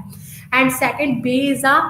ਜਿਹੜਾ ਹੈ ਸਪੈਕੂਲੇਟਿਵ ਮੋਟਿਵ ਦੇ ਲਈ ਡਿਮਾਂਡ। ਤਾਂ ਤੁਹਾਨੂੰ ਪਤਾ ਹੈ ਕਿ ਇਨਵਰਸ ਰਿਲੇਸ਼ਨਸ਼ਿਪ ਹੈ ਰੇਟ ਆਫ ਇੰਟਰਸਟ ਨਾਲ ਸਪੈਕੂਲੇਟਿਵ ਮੋਟਿਵ ਦੇ ਨਾਲ। ਅਗਰ ਰੇਟ ਆਫ ਇੰਟਰਸਟ ਘਟੇਗਾ ਤਾਂ ਸਪੈਕੂਲੇਟਿਵ ਮੋਟਿਵ ਦੇ ਲਈ ਡਿਮਾਂਡ ਹੈ ਜਿਹੜੀ ਉਹ ਇਨਕਰੀਜ਼ ਹੋਏਗੀ। ਅਗਰ ਰੇਟ ਆਫ ਇੰਟਰਸਟ 2% ਹੈ ਤਾਂ ਸਪੈਕੂਲੇਟਿਵ ਮੋਟਿਵ ਦੇ ਲਈ ਡਿਮਾਂਡ ਜ਼ਿਆਦਾ ਹੈ। ਅਗਰ 4% ਇਨਕਰੀਜ਼ ਹੋ ਜਾਂਦਾ ਹੈ ਤਾਂ ਸਪੈਕੂਲੇਟਿਵ ਮੋਟਿਵ ਦੇ ਲਈ ਡਿਮਾਂਡ ਘਟ ਜਾਏਗੀ। ਅਗਰ 6% ਤਾਂ ਹੋਰ ਘਟ ਜਾਏਗੀ, 8% ਹੋਰ ਘਟ ਜਾਏਗੀ, 10% ਤਾਂ ਸਪੈਕੂਲੇਟਿਵ ਮੋਟਿਵ ਦੇ ਲਈ ਡਿਮਾਂਡ ਜ਼ੀਰੋ ਹੋ ਜਾਏਗੀ। ਮੀਨਸ ਇਸ ਪਾਸ ਸਾਰਾ ਪੈਸਾ ਆਪਣਾ बैंक से डिपॉजिट करावांगे क्योंकि रेट ऑफ इंटरेस्ट ज्यादा है। तो टोटल डिमांड अपनी जी ए डायग्राम है तो बी डायग्राम है आप प्लस करांगे तो जी अपनी टोटल डिमांड है वो अपनी सी डायग्राम के दिखाई हुई है MD। ठीक है, this is the rate of rate of interest का फंक्शन है डिमांड फॉर मनी। तो ये देख सकते हो कि फर्स्टली जी है D is a demand for money जो लैफ्ट राइट डाउनवर्ड है। लैफ्ट राइट डाउनवर्ड ता करके है जो इनवर्स रिलेशनशिप दस रही है स्पैकुलेटिव मोटिव दे करके जिमें जिमें रेट ऑफ इंटरेस्ट ज्यादा है स्पैकुलेटिव मोटिव के लिए डिमांड है जी घटती जा रही है। तो जी डी तो नीचे लाइन है दैट इज अ कॉन्स्टेंट है जो सानू दस रही है कि रेट ऑफ इंटरेस्ट का अपनी जी है ट्रांजैक्शन ते प्रिकॉशनरी डिमांड फॉर मनी ते कोई भी इफेक्ट नहीं पैंदा चाहे रेट ऑफ इंटरेस्ट 2, 4, 6। लेकिन उस तो बाद अगर आप स्पैकुलेटिव मोटिव ऐड करते हैं तो ओदा रेट ऑफ इंटरेस्ट उस चीज पे इफेक्ट पाएगा। तब करके जी अपनी डिमांड फॉर स्पैकुलेटिव मोटिव है लैफ्ट राइट की है downward. This is the total demand for money Keynes के अकॉर्डिंग्स जो ये 3 मोटिव्स दे करके हुंदी है तो इन्हां ते डिपेंड करदी है। This is the Keynesian theory of demand for money. ठीक है, एंड इस तो बाद आप देखते हैं relationship between the rate of interest and speculative demand for money and concept of equality trap जो तुसी देख चुके हो। उस तो बाद टोटल डिमांड फॉर मनी भी तुसी देख लिया। And the next is monetary equilibrium and interest rate कि मॉनेटरी इक्विलिब्रियम कितने होएगा ते इंटरेस्ट रेट कितने फिक्स होएगा। ਤਾਂ ਤੁਸੀਂ देख सकते हो कि money market is set to be in equilibrium कि मनी मार्केट दे विच monetary equilibrium means money market दे विच इक्विलिब्रियम उत्थे होएगा जिथे demand for money equal to supply of money होएगी उत्थे रेट ऑफ इंटरेस्ट भी की होएगा फिक्स होएगा। ਤਾਂ ਤੁਸੀਂ ਇਸ ਡਾਇਗਰਾਮ ਦੇ ਵਿੱਚ ਦੇਖ ਸਕਦੇ ਹੋ ਕਿ demand for money and supply of money equal ਕਿੱਥੇ ਹੈ ਤੇ ਮੋਨਟਰੀ ਮਾਰਕੀਟ ਦੇ ਵਿੱਚ ਇਕੁਇਲਿਬ੍ਰੀਅਮ ਦੀ ਪੋਜੀਸ਼ਨ ਕਿੱਥੇ ਹੈ। ठीक है, ਤਾਂ ਇਹਦੇ ਵਿੱਚ ਤੁਸੀਂ ਦੇਖ ਸਕਦੇ ਹੋ ਉਹ ਐਕਸ ਐਕਸਿਸ ਤੇ ਕੁਆਂਟੀਟੀ ਆਫ ਮਨੀ ਲਿੱਤੀ ਹੋਈ ਹੈ, ਉਹ ਵਾਈ ਤੇ ਰੇਟ ਆਫ ਇੰਟਰਸਟ ਲਿੱਤਾ ਹੋਇਆ ਹੈ ਤੇ ਜਿਹੜੀ ਆਪਣੀ ਐਮਐਸ ਹੈ ਦਿਸ ਇਜ਼ ਅ ਮਨੀ ਦੀ ਸਪਲਾਈ ਹੈ। MS M0 is a supply curve of money ਜੋ ਕਿ ਕਾਂਸਟੈਂਟ ਹੈ and MD is a left to right. ਤੁਸੀਂ ਦੇਖ ਚੁੱਕੇ ਹੋ ਕਿ ਇਹਦੇ ਵਿੱਚ ਕੀ ਡਿਮਾਂਡ ਫॉर ਮਨੀ ਕੀ ਹੈ, ਲੈਫਟ ਰਾਈਟ डाउनवर्ड है। तब किया MD is a demand for money and MS is a supply of money. तो मॉनेटरी इक्विलिब्रियम कितने होएगा जिथे MS is equal to MD होएगा। तो MS इक्वल टू MD कितने है E पॉइंट ते E is a equilibrium point जिथे रेट ऑफ इंटरस्ट ओ R फिक्स होया है ते जेडी मनी दी सप्लाई ओ कितनी हो रही है ओ M0 is a quantity of money. ते ऊपर तुसी देख सकते हो अगर M2 point quantity of money घट है ਤੇ ਉੱਥੇ ਕੀ ਹੈ ਕਹਿੰਦੇ ਜਿਹੜੀ ਹੈ ਆਪਣੀ ਸਪਲਾਈ ਜ਼ਿਆਦਾ ਹੈ ਤੇ ਮਨੀ ਦੀ ਡਿਮਾਂਡ ਘੱਟ ਹੈ। MN ਜਿਹੜੀ ਮਨੀ ਦੀ ਸਪਲਾਈ ਹੈ ਉਹ ਜ਼ਿਆਦਾ ਹੈ ਮਨੀ ਦੀ ਡਿਮਾਂਡ ਦੇ ਨਾਲੋਂ। ਐਂਡ ਨੀਚੇ ਤੁਸੀਂ ਦੇਖ ਸਕਦੇ ਹੋ M1 ਤੇ ਤੁਸੀਂ ਦੇਖ ਸਕਦੇ ਹੋ ਇੱਥੇ ਕੀ ਹੈ ਸਪਲਾਈ ਦੇ ਨਾਲੋਂ ਜਿਹੜੀ ਮਨੀ ਦੀ ਡਿਮਾਂਡ ਹੈ ਉਹ ਕੀ ਹੈ ਜ਼ਿਆਦਾ ਹੈ। मनी की डिमांड ज़्यादा है सप्लाई घट है, मनी की डिमांड ज़्यादा है क्योंकि रेट ऑफ इंटरस्ट घट है R2 है तो मनी की सप्लाई ग्रेटर दैन की होएगी मनी की डिमांड होएगी एंड मनी की डिमांड ग्रेटर दैन मनी की सप्लाई होएगी। AB is a more demand than supply क्योंकि रेट ऑफ इंटरस्ट R तो किया घट R2 है। अगर रेट ऑफ इंटरस्ट ज्यादा है R1 है तो मनी की सप्लाई ज्यादा होएगी तो मनी की डिमांड घट होएगी। MN जी मनी की सप्लाई है वो ज्यादा है तो मनी की डिमांड की है वो M2 है घट है। तो this is the rate of interest equilibrium की पोजीशन कितनी है ए पॉइंट ते जिथे OR रेट ऑफ इंटरस्ट होएगा तो ओ M0 quantity of money in circulation दे विच होएगी। And the next is the change in money supply and equilibrium rate of interest कि अगर जी मनी की सप्लाई है वो चेंज हो जाए तो मनी की सप्लाई तुसी देख सकते हो चेंज हो रही है। पहला जी है अपनी first diagram MD demand for money and MS supply of money constant है MS है ए पॉइंट पे MD नु काट रही है E इज इक्विलिब्रियम पॉइंट जिथे OR अपना rate of interest and OM0 quantity of money है। एंड अगर मनी की सप्लाई डिक्रीज हो जाती है मनी की सप्लाई डिक्रीज होके MS तो MS2 हो जाती है तो मनी की सप्लाई डिक्रीज होके M0 तो M2 होगी तो जिहदे नाल न्यू इक्विलिब्रियम पॉइंट E2 बनया तो मनी की सप्लाई डिक्रीज होने दे नाल रेट ऑफ इंटरस्ट इंक्रीज हो गया R तो इंक्रीज होके R2 हो गया। एंड अगर मनी की सप्लाई इंक्रीज हो जाती है मनी की सप्लाई इंक्रीज होके जी मनी की सप्लाई कब है राइट वर्ड शिफ्ट हो जाएगी MS तो MS1 पे शिफ्ट होएगी न्यू इक्विलिब्रियम पॉइंट बनेगा that is a E1 is a new equilibrium point. Money की सप्लाई इंक्रीज होने दे नाल रेट ऑफ इंटरस्ट की है डिक्रीज हो जाएगा R तो R1 हो जाएगा। This is the effect of supply